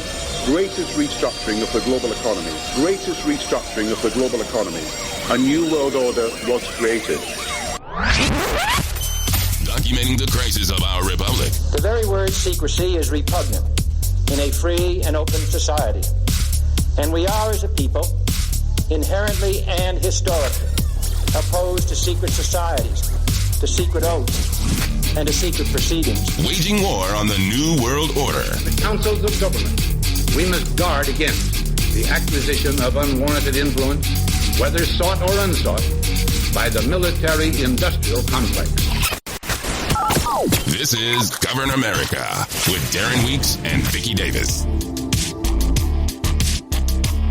Live from FEMA Regions 5 and 10, this is the third and final hour of Govern America. It continues to be the 27th of June, 2020. We're talking about the World Economic Forum and the call for the global reset as they are trying to use the pandemic crisis, and I'll put the word crisis in quotes, to bring about the Great Reset, revamping our system, revamping the global financial system, but social engineering everybody to death. It's a major situation. The caller that we had dropped earlier is back with us now, so let's go ahead and go to Missouri and talk to, I think it's Sam. Go ahead, Sam. Yeah, how are you, Darren and Vicky? I'm doing well, thank you. You guys, good deal.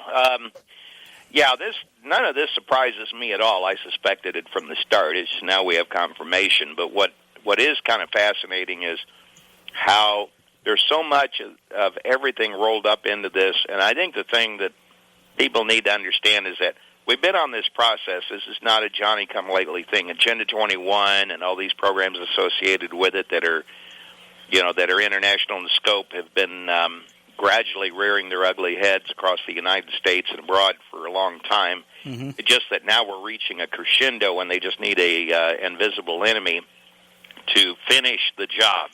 Is basically where I see this thing. But one thing is particularly interesting regarding Dan's call earlier, talking about hydroxychloroquine, and that is the fact that there's been some stories that have come to light this week regarding hospitals purposely overdosing patients with hydroxychloroquine and injecting my own opinion in here. If you overdose people on it and you kill them with it, or you mix it with other drugs that are not to be mixed with this particular drug, then you can demonize the drug and then come in with what you always wanted all along. In other words, most people are not going to think past their rear ends on the subject. And the reason I know this is because I'm constantly, even now, having to pull people back off the ledge, so to speak, here in our local area. You know, we've had a few cases that have broken here in our local area, supposedly of COVID-19. Never mind, the tests are totally inaccurate, so we don't really know. But nevertheless, because we've had a few cases spike here, we have some people here that have, they're freaking out. All they hear is that cases have spiked. They don't. Yeah, don't see past it. You were talking about the fact that they've overdosed people. I don't know about the hospitals. I don't know that. Maybe they are. I don't know. But I do know we covered that study that was funded by the British government where they called it recovery. It was the recovery study. And they were overdosing people not on hydroxychloroquine, but it was hydroxyquinolines, I think is what it was called, hydroxyquinoline or something like that. It was an entirely different drug, in other words. And they didn't want to release, this was used in the media. This was used in the media to discredit hydroxychloroquine because basically Trump was promoting it. I think that's really, well, that's not the only reason. I mean, the biggest reason is there's no money in it in the pharmaceutical companies. They want to develop something new that they can have under patent, that they can charge exorbitant fees to be able to, garner themselves huge profits. But they were actually overdosing people in that study, the recovery trial or the recovery study, with the wrong drug.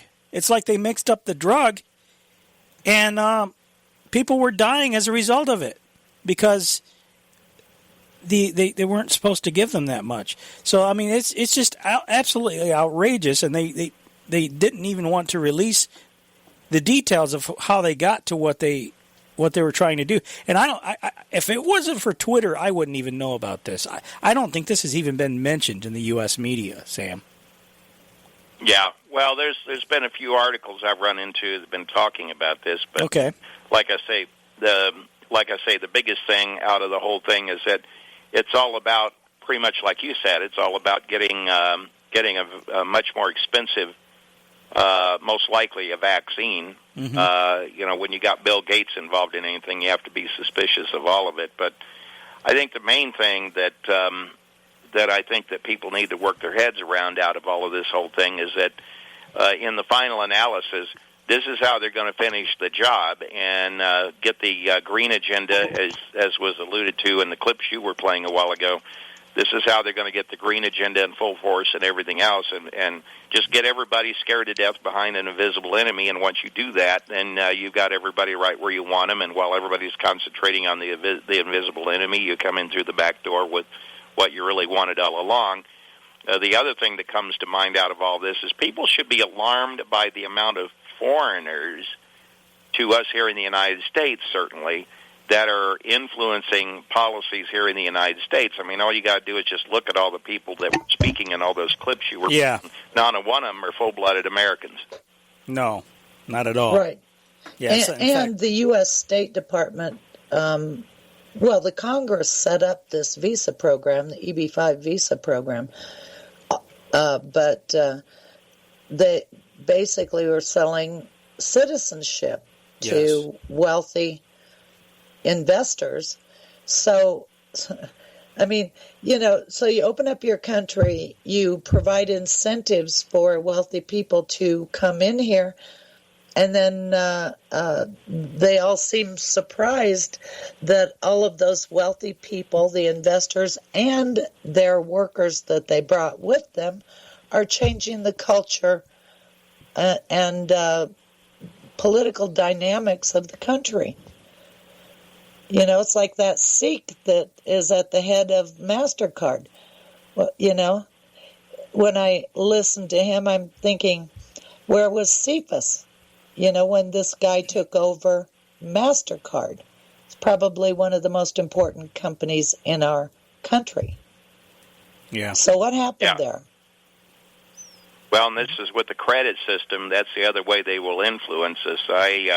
I try not to use credit other than just now when I do mail order. Unfortunately, I have to, but I always use cash locally, and I always tell people all the time, try to figure out ways, if you're going to do business, the best of your ability to steer clear of using excessive amounts of credit, because credit is how they're going to control you. They're going to control you, what you can purchase, what you can't purchase. They're going to control your behavior through all of it, as we pretty much have talked about, you guys have talked about, and I have brought up from time to time. But it's through the credit system. And the two ways in which they have us by the jugular is that, number one, we like convenience.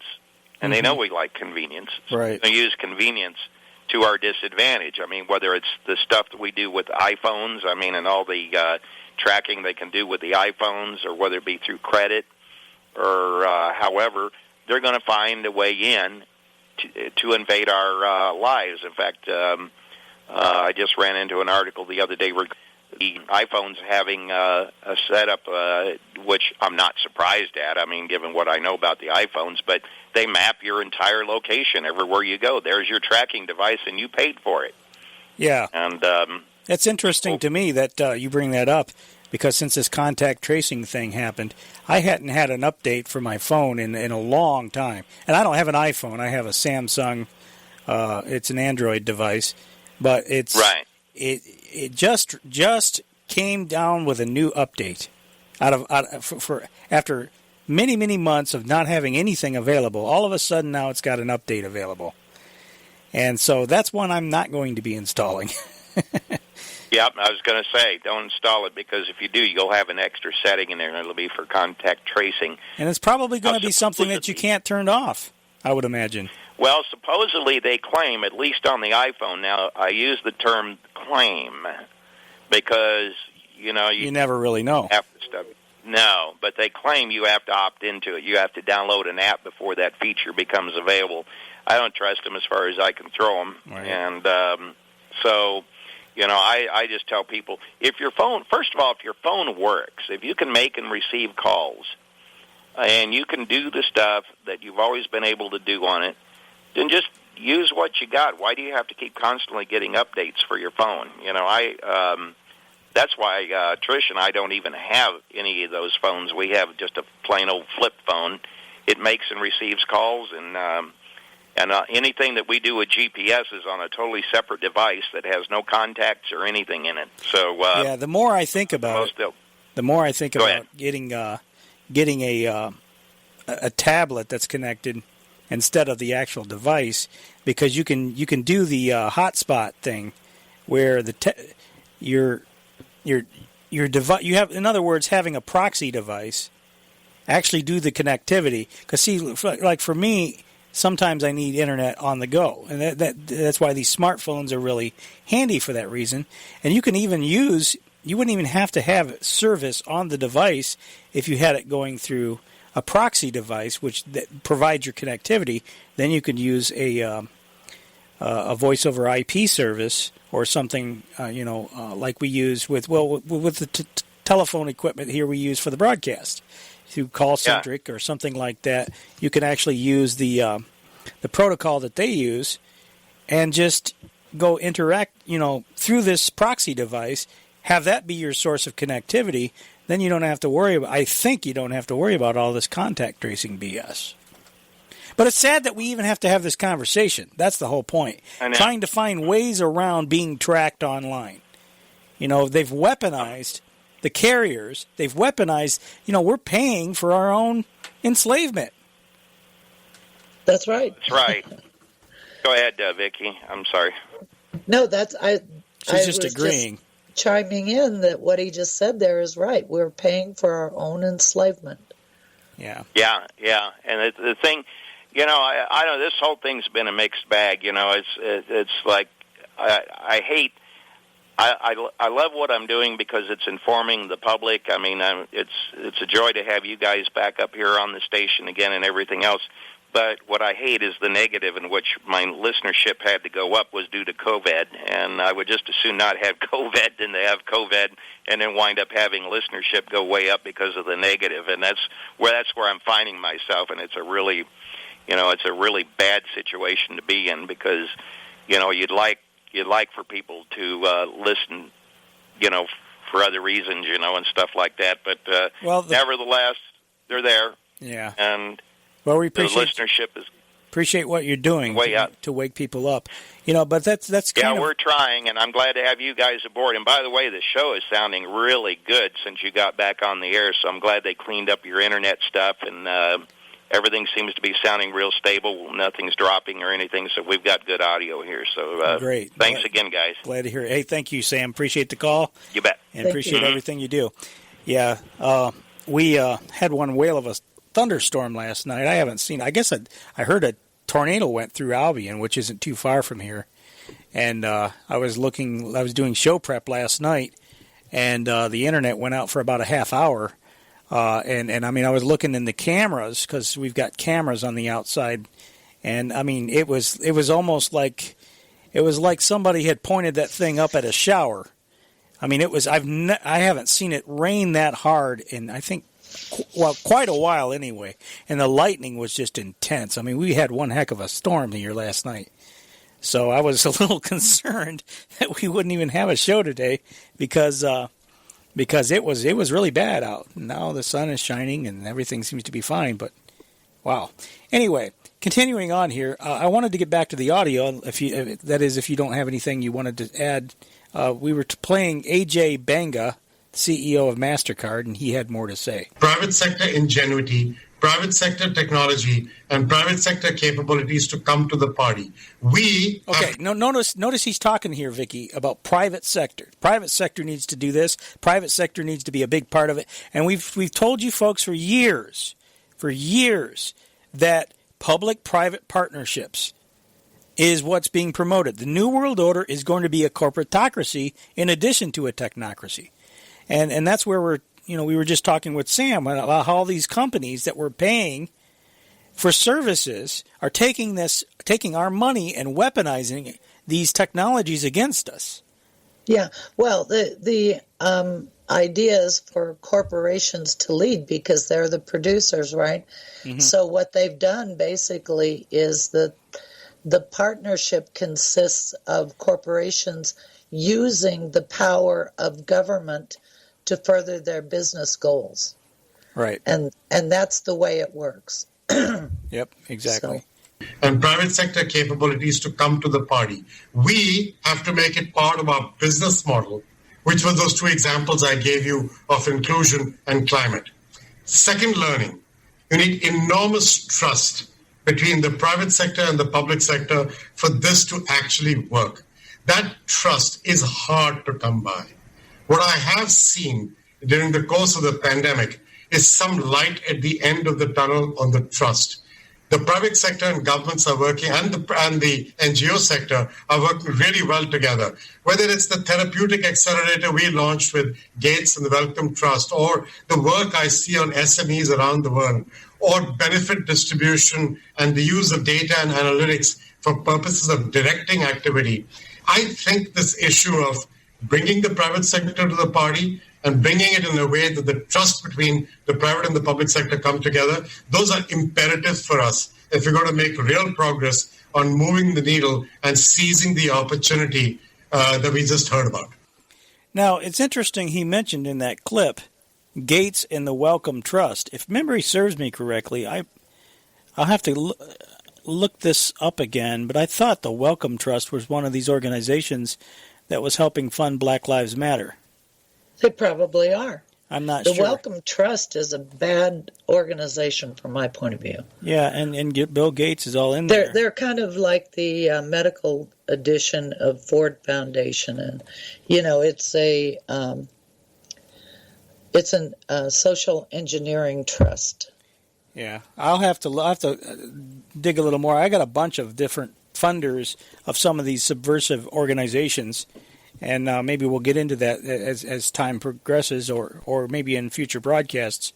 But anyway, aside from control, I should say biomedical trust, because that's what they are.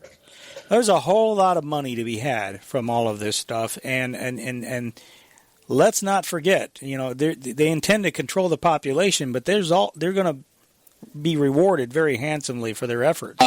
Last couple of weeks, we've been discussing this topic of green recovery or green stimulus package within the Chinese Green Finance Committee. And we also had conversations with quite a few MDBs within the region, including ADB, AIB, and so on. One strong message that's emerging from these discussions is that the recovery has to be greener than any of the previous recoveries. And in order to do that, we need to ensure that the stimulus package, including fiscal and monetary, are much greener than they were before. Now, why we see a lot of urgency for ensuring this to happen? Two reasons. One is that the size of the stimulus. They want the stimulus. In case it's a little difficult to hear, but they want the stimulus to be much greener than it had been before. Two reasons. One is that the size of the stimulus package, including fiscal and monetary, are very, very big. In U.S., in some of the European countries, amounts to 10 to 20% of GDP. In China, the fiscal stimulus measured by broadly defined fiscal deficit is about 8% of GDP. It's not as big as in the U.S., but it's much bigger than the historical numbers. So we cannot waste this opportunity to ensure that give me some of that money. Very precious money that's raised from the next generation is spent on green and low carbon. Hey, we want that money. We want that money, that big pile of cash. Yeah. So you know what? It's an opportunity. I stopped listening and worrying about the monetary system and the accounting and future generations and all of that, because the global system that they're building makes all of that stuff irrelevant, because the management system allocates the wealth of the world to the few people at the top and the multinational corporations, and everybody else will be given a stipend for survival until they get the full-blown systems in place, to where they'll eliminate before birth or shortly after birth the non-useful procreations. I'll say it like that. That's an interesting way of putting it. Well, because it's a management system. And so, if you take your own humanity out of it and look at everything in a very cold reptilian way and think about how the management system is being set up. And your objective is, of course, to have things running very smoothly. Yeah, just imagine cogs in a machine. Yeah, they're turning and the everything ultimate goal, of course, is attrition of the population. So, the making money and accounting systems, all that stuff, all that's irrelevant at this point. It's the management systems that matter. Right. So we just played audio from A.J. Banga of MasterCard talking about the need for public and private sectors to work together. Now we're going to jump to the National Governors Association. I thought that was a good segue to go to the NGA, the panel discussion on financing America's infrastructure future. This is the conference that triggered Vicky. Yes. She was very, very upset by it. And when you hear it, if you understand it, you'll know exactly why. As Arizona, Maryland, and every other state is taking steps to safely reopen our economies and put people back to work, I think it's especially critical for us to be highlighting the importance of investing in infrastructure to help stimulate the economy, to create jobs, and to ensure a sustainable recovery. Both governors on both sides of the aisle are calling for more investment in traditional infrastructure systems like roads, bridges, and transit, as well as in our energy infrastructure, water, broadband, cybersecurity, and others. Are you against infrastructure, Vicky? I mean, how could you possibly be against that? And these investments... Go ahead. No, I infrastructure is good. So far, so good. I liked the old system where the private sector provided services to the customer, and there was no third-party security, cybersecurity, global system out there interfering in that relationship. And these investments really can help put people back to work immediately and help our long-term economic recovery by ensuring that America has the best infrastructure in the world to support our businesses and to support our economic growth. Okay, so far so good. I mean, it's not really nothing bad there so much. I mean, talking about building up infrastructure sounds really good. Who doesn't want good infrastructure? Nobody wants bad roads and bridges. But then he talks about his 4-point plan. My chair's initiative, Infrastructure Foundation for Success, is focused on 4 key pillars: relieving congestion to boost economic competitiveness, protecting America's critical infrastructure, eliminating red tape and integrating smart technology, and leveraging private sector investments. So today, we're going to be discussing the 4th pillar of our initiative, leveraging private sector investments. And I'm very pleased that we have so many of our private sector partners joining us today. Mm-hmm. So here's where it starts to get a little awry. Here's where he starts to get off the rails. Because you're talking about private sector investment in public sector infrastructure. And so that this public-private partnership is exactly what we've been talking about for years with regards to control of the roads, the bridges, the power facilities, and all of the various things that we have to use on a regular basis as we as we live in an ordinary society. And many of these things are things, of course, that we've already built with our tax dollars, and now this is being taken over by private corporations. And they're going to be charging you. And you'll pay for forever and ever. Yeah. And there's no guarantee that the road will be better. But if this is our common infrastructure, we all use it. The people in the poor neighborhoods, people in the wealthy neighborhoods. Roads are our common infrastructure. We all benefit. So why are we handing over a profit-making concession to a foreign corporation?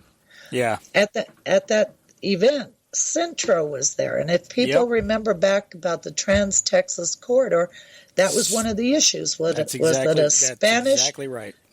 Spanish company named Centra was being given the concession for the Trans-Texas corridor. Yep, absolutely.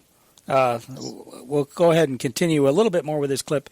Then we got the break coming up. In just a moment, Governor Doug Ducey will lead a discussion with Governor Ralph Northam of Virginia on the policy tools available to states to leverage private investments, how the public and private sectors can balance the project risks to maximize returns to the public, and explore incentive programs such as opportunity zones to further attract additional investment. Okay, opportunity zones. Isn't that something Donald Trump was just promoting? Yes, and that George Bush promoted, and that Bill Clinton promoted, and that George Herbert Walker Bush promoted, all under different names. But it's the same thing. So here's where we have to say that destroying America has been a bipartisan effort, ladies and gentlemen. Absolutely. Because, once again, it doesn't matter which party is in office. They continue to push the same privatization. Keep in mind, it was Bill Clinton. A lot of this stuff started under the privatization, at least the big push came under Bill Clinton's administration. So, yeah, well, actually, that started with Reagan, the privatization. Well, I'm saying the big push, though. I mean, there was a lot of stuff. Clinton really put it into high gear, is what I'm really saying. Yep, he did. I'll tell you what, bottom of the hour, let's go ahead and continue. In the final half hour, we'll really hit the ground running again. Stay with us. We'll be back. Where the spooks go to find out what's really going on. This is Govern America. All right, we're in the home stretch of the broadcast. One more half hour to go, and we head for the sunset again. Unbelievable.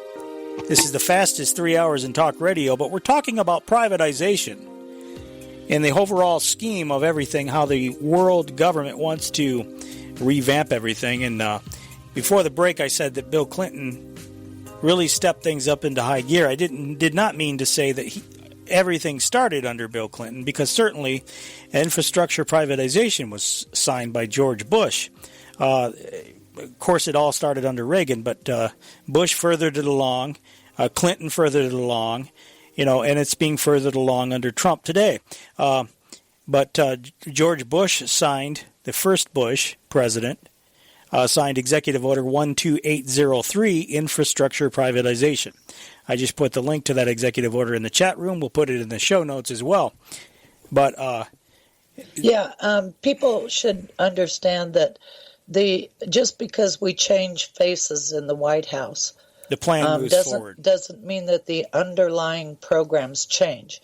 They don't. When they introduce a new package or something new, some new reform program, that's all they're doing is renaming what they were doing before, and they put the emphasis on a different part of the system. But underlying all of that, it's the same game plan, the same strategy, the same everything. Yeah. It's a continuity of abuse. That's a good way to put it. Continuity of abuse. It certainly is. From one administration to the other, it's a synergistic, sinful relationship. Synergistic sin. Anyway, continuing on the conference, National Governors Association, all about public-private partnerships, ladies and gentlemen. And then Louisiana Governor John Bel Edwards will lead a panel with Wyoming Governor Mark Gordon and Montana Governor Steve Bullock to explore various examples of innovative and successful public-private partnerships in the transportation, water, broadband, and energy sectors, and discuss how governors can position their states to leverage private sector partners across all modes and asset types. Okay, so all these corporations, they're just drooling. They're drooling to get all their hands all over all of our critical infrastructure. Anyway. Yeah, because they're being given profit opportunities by the government that's basically just handing them over. Yeah. Here's Arizona Governor Doug Ducey. With every top priority in Arizona when it comes to infrastructure, we've let the pillars of innovative ideas and partnerships, along with responsible investment, be our guides. Last year, we finished the largest highway project in state history. It was a public-private partnership that saved taxpayers more than $100 million, and opened 3 years early. Okay, but the taxpayers are having to pay through the nose to use the roads. And Arizona also has a $134 million overhaul of State Route 189 underway as we speak. This is the main thoroughfare for trucks crossing into the Mariposa port of entry in Nogales. And just one more example where we believe that working with a private, public, state, federal, and local entities to bolster our international competitiveness and to focus on our number one trading partner, Mexico. Gee, I thought the North American Union was dead. Huh, yeah. Our number one trading partner, Mexico. I kind of thought Canada was our number one trading partner, but apparently not. You know what? I'd rather drive on dirt roads that the state taxpayers built than drive on new and modern highways, toll roads that are a profit center for multinationals, our government, and their partner, quote, partner in business, a private corporation. Yeah, I mean, they're talking about toll roads. They're going to bilk the public for per mile travel fees, and Mexico's our number one partner. You know, it's very, very clear the North American Union's alive and well, despite what we've been told. It's all slicing and dicing economics to extract from the consumer. We don't have citizens anymore. To extract from the consumer the maximum amount that they can get. If they can take your blood and sell it, you know they would. It's a parasitic system. This whole public-private partnership thing is a corruption of government. It's a corruption of the business sector, because what they're doing is they are colluding together against you, the working people, the average people out here. And so, yeah. Sorry. Go ahead. I was going to say, no matter how nice they try and make it sound, it's a dirty deal. Dirty. Yeah, absolutely. I didn't mean to interrupt you. This is Virginia Governor Ralph Northam. It's important to say that we have had great relationships with the private sector, with what we call P3s, for now over 3 decades, and a little bit over $11 billion of capital investment has come into Virginia, while we have spent about $1 billion from our from our public sector. So this has really allowed us to do a lot of amazing projects in Virginia. One of those is I-66 in Northern Virginia. And I know, Carlos, you're part of this discussion, and you're with Centra, and we've had a great relationship there. We've got a $3.8 billion P3 project in Hampton Roads with our Hampton Roads Bridge Tunnel. We've done a lot of great work with I-81, 95, 395, and 495 up in Northern Virginia. So we have really relied on our relationship with the private sector. We've learned a lot, and we look forward to continued relationships as we move forward. It's been interesting, and I'm sure all the states have felt this during COVID-19. Our transportation, our road traffic has been down 40 to 60%. So it's actually given us an opportunity with less traffic on our roads to continue to move forward with these projects. So we've been able to get a lot done, and look forward to continuing that as we move forward.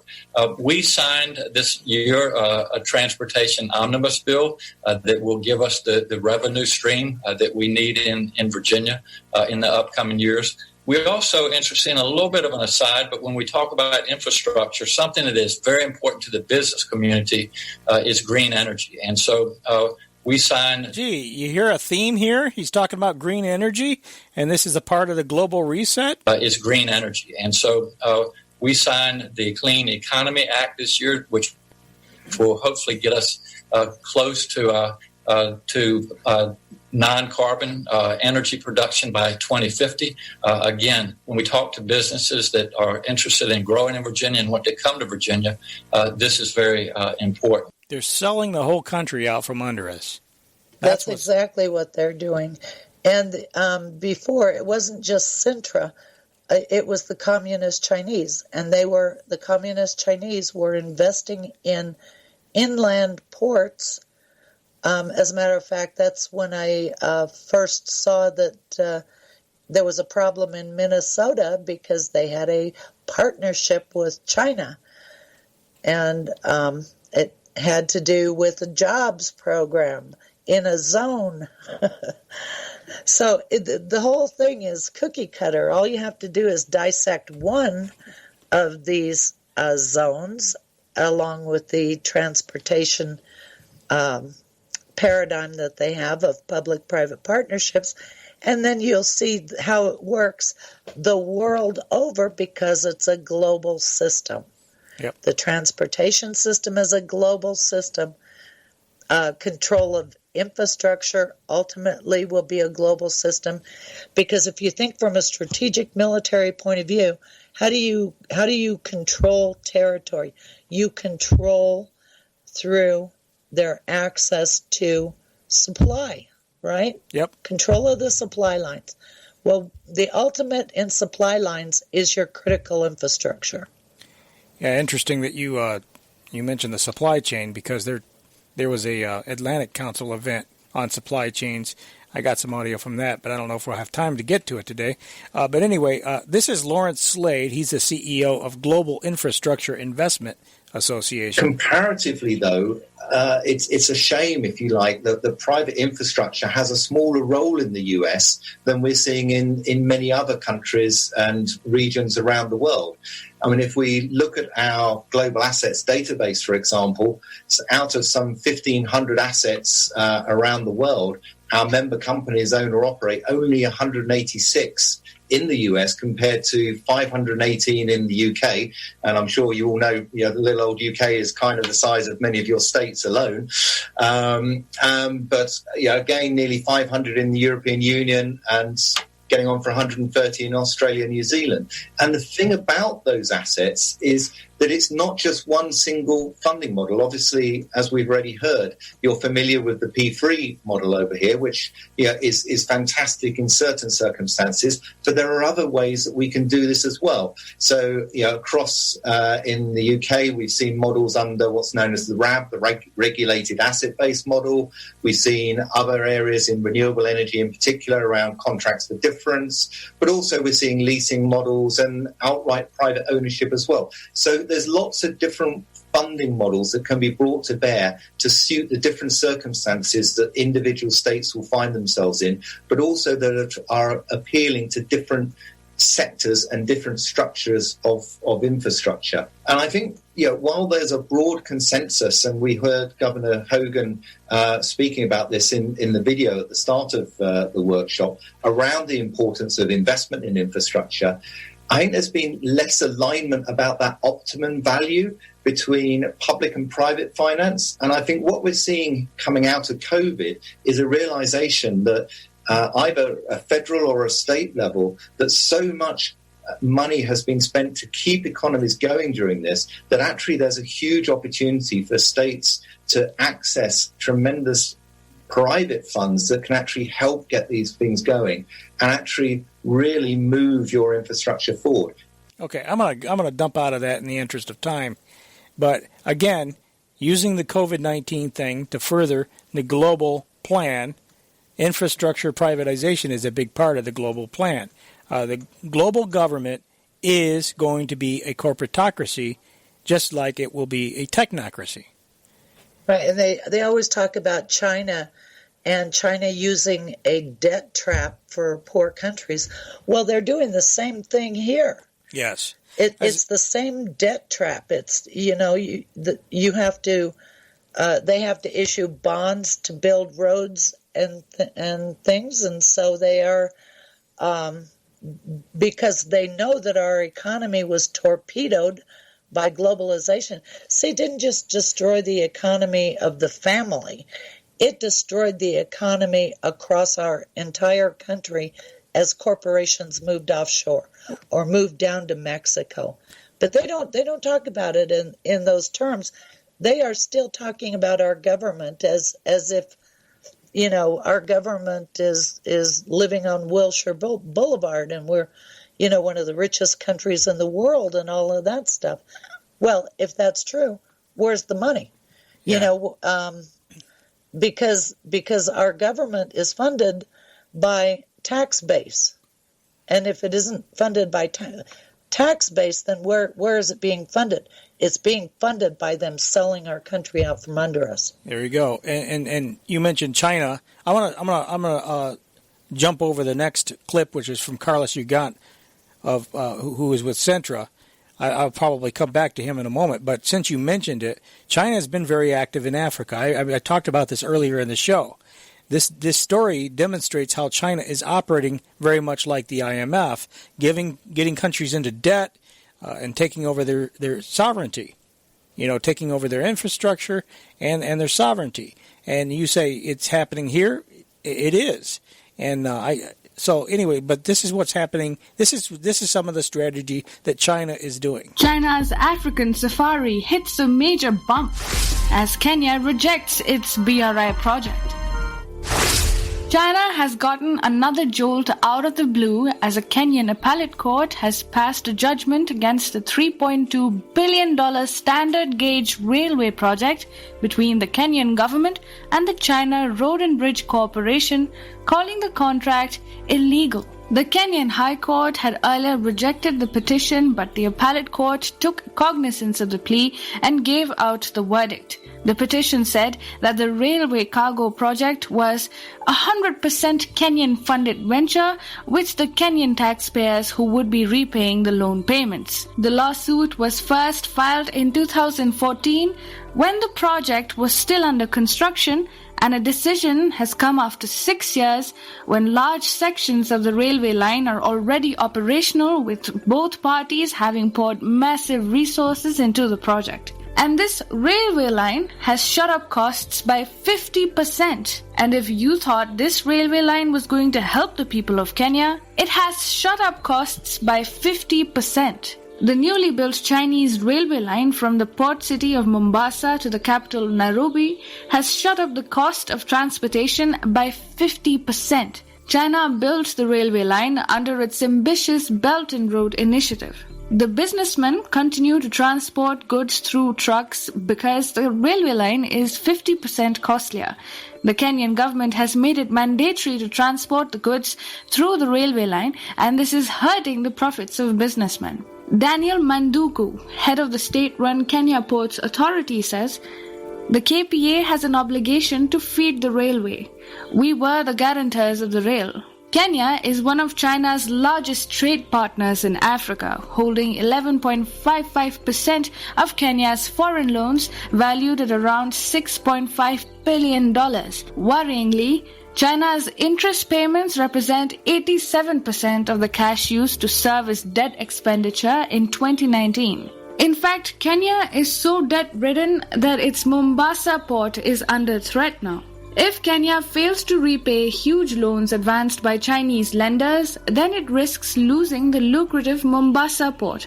The loans were granted for the development of the standard gauge railway project, which has been deemed illegal by the appellate court. The terms of a $2.3 billion loan for Kenya Railways Corporation specify that the port's assets are collateral and they are not protected by Kenya's sovereign immunity due to a waiver in the contract. Mombasa is not just a gateway into Kenya, but also into its landlocked neighboring nations like Burundi, the Democratic Republic of Congo, Rwanda, South Sudan, and Uganda. Therefore, losing it means losing sovereignty over the nation in a sense. China's influence is increasing in the African region, and in September 2018, Zambia even lost the Kenneth Kaunda International Airport to China over debt repayment. Mombasa could be the next casualty of China's debt trap diplomacy. The Hambantota port is a living example of the same. The Hambantota project was one of the biggest reasons why Indo-Sri Lanka ties had deteriorated considerably towards the end of Mahinda Rajapaksa's presidential term. The project had failed to kick off, and after failing to show commitment in the payment of billions of dollars in loans to China, a debt-ridden Sri Lanka had to ultimately hand over the port on a 99-year lease term to China. In fact, the debt trap diplomacy of China is the bedrock of the Belt and Road Initiative. The modus operandi of China is fairly simple. Enter a country on the pretext of developmental activities, hand out fishy loans with exorbitant interest rates, and when the state fails to repay them, capture the territories, buy off members of the government and the media, and before the people know it, China has colonized the entire state. In this context, it is heartening to see Kenya stand up for its own sovereignty. The appellate court's decision might just allow the Kenyan government to come out of the Chinese sinkhole of debt trap. So I know that was a long clip, but I thought it was important not to cut anything from it, because that is exactly why you do not want to, one of the many reasons why you don't want to have your infrastructure controlled by foreigners. Right. And just that clip, if people just study that clip, that is the global model. Yes. And they did the same thing here in the United States. We had Chinese foreign direct investment. We have Middle Eastern countries like the UAE and Saudi Arabia investing in ports that, you can call them zones or ports, special administrative zones, whatever name fits the circumstance. I got a clip here. It's called China Stakes in U.S. I'm not sure what this is. Let's find out together. And a new report finds that China has increased its presence in critical sectors of the U.S. economy in the past 10 years. According to a CNN today, Chinese investors own large stakes in America's energy, finance, and food industries.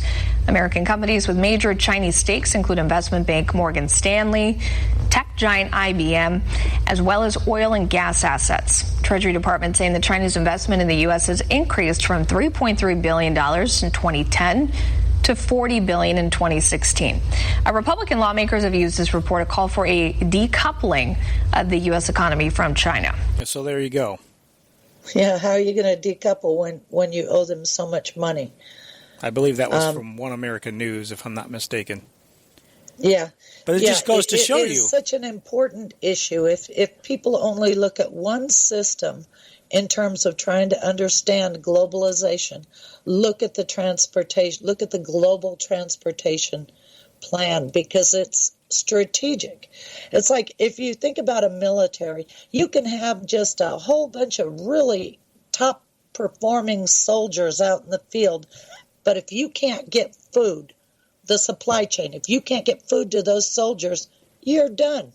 Your soldiers, your army that's out there is useless.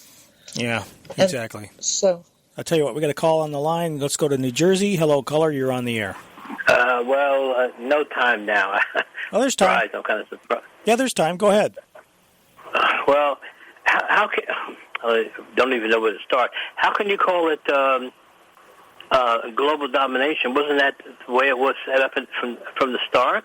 The way the country was set up from the start? To privatize assets? Yeah. No, there's certain pieces of infrastructure that the government owns and operates, and everyone understands that you maintain these things through taxpayer dollars. It's publicly funded. When you start allowing private corporations to control your critical infrastructure, and especially foreign private companies, you're in a world of hurt, because then literally everything you have is owned by someone else. This is not a model you want. But not all segments of the economy at that time were taxpayers. Well, you can't go back to the beginning of the country and apply it to the situation today. Okay, No, I'm just saying our country, how it started, except to this extent. Wait a minute, sir. Hold on. Our country was not founded to benefit China and the Chinese. It was founded to benefit England. Americans. It benefited England, by the way. Well, they came from England, but we severed ties. Yeah, we fought a revolution to get rid of England. Unfortunately, it seems like we've eventually. Yeah. Yeah. So what I'm saying is that the country was founded on that premise from the start, and we're really against it now, and rightly so. But those interests have morphed into the alien interests that you have right now. But what I really want to talk about there's no time is how many people have the U.S. police force killed so far this year? Isn't it about 1,000 so far this year? I wouldn't even be able to wager a guess at this point in time. Close to 1,000. And what I'm saying is, why is it that the white community does not rail against that? Well, because we know how pissed. Here's the how thing. angry the black community, but why doesn't the white community become angry when there are so many white people being killed by police forces here? Well, the question is, I think the problem is even the way you're framing the question, we shouldn't put these things. Yeah. Hold on a second. We shouldn't frame this in terms of skin color. We should always be concerned when anybody is killed, regardless of skin color, if they're killed unnecessarily or if they're killed unjustly. But the question is, who are these people that are being killed, and what did they do? Generally speaking, if you leave the cops alone and you're not committing criminal acts, they deal with criminals, and the more the more likely you are, sir. Hold on a second. Hold on, because we are running out of time now. The thing The point is that the less encounters you have with law enforcement, the less likely you will be to be killed by a cop. But I would counter your question with, how many people have cops saved? How many lives have they saved that you never hear about? You never hear about the good that cops do. You only hear about the bad. That's their job. That's their job. But if we eliminate them, they won't be there to do that job. That's the whole point. Kelly Thomas in California, was he bothering and pestering a cop? No, they beat him to death. Well, I don't. Guy in Nevada, Brailsford, by the cop, they made him crawl on his belly. They killed him. Well, I'm not familiar with that particular case. And listen, you'll not hear me be a big. I have been very, very critical of the police on this broadcast over the years. Very critical. And I agree with you. If you're saying that police brutality is a problem, I absolutely agree with you. But what they're advocating, these people who are advocating getting rid of the cops, it's not going to do away with the police state. Because what's going to take its place is something far worse. That's my concern. Well, the people that run this show are not going to get rid of cops because otherwise you come after them. So they're not going. Police are not going anywhere. Yeah. You and I know that both. Yeah, well, and what they're trying to do is they're trying to turn the public against each other, and they're trying to turn everyone into snitches. That's what it's all about. And ultimately, I think on the ashes of all the mess that they're going to create with the curtailment of the police, it will beg itself. The public will eventually be begging for a police state. That's my worry. Let me also say this. We know what's happening with globalization. American policemen enforce American law, don't they? So who are these people that want to get rid of the American police force? They want to replace them with their own privatized police? If you think there's brutality that occurs under a regular American police force, you just wait until there's privatized police. People like Blackwater. Yeah. Well, the problem is we have running out of time, but most people won't, but some people do. They don't want to most people don't want to get rid of the police forces. They want honest justice police forces. And we don't have that now. Yeah. Or at least we don't have that in certain communities. We don't have it. Well, I completely agree with you that it certainly is. There certainly definitely is a problem with police today. There's no question, and there definitely needs to be fixes. they do need to be held accountable when they do things wrong. And then there's unfortunately, in most cases they don't. But anyway, I appreciate your time. Yeah, hey, appreciate the call. Hope you'll call back. I'll call you back earlier next time. All right, very good. Thank you very much. I appreciate it. All right, folks, we're just about out of time. It goes by too fast. Thank you, Vicky. Appreciate all you do. And we got more information we'll cover next week. There's never a shortage of information to discuss. All right. Thank you, Darren. Hey, thank you. We'll talk next week, and God bless you, folks. Pray for this republic. Do what you can to restore it, and join us back here next week. Same time, same outlet. Bye-bye. Bye-bye.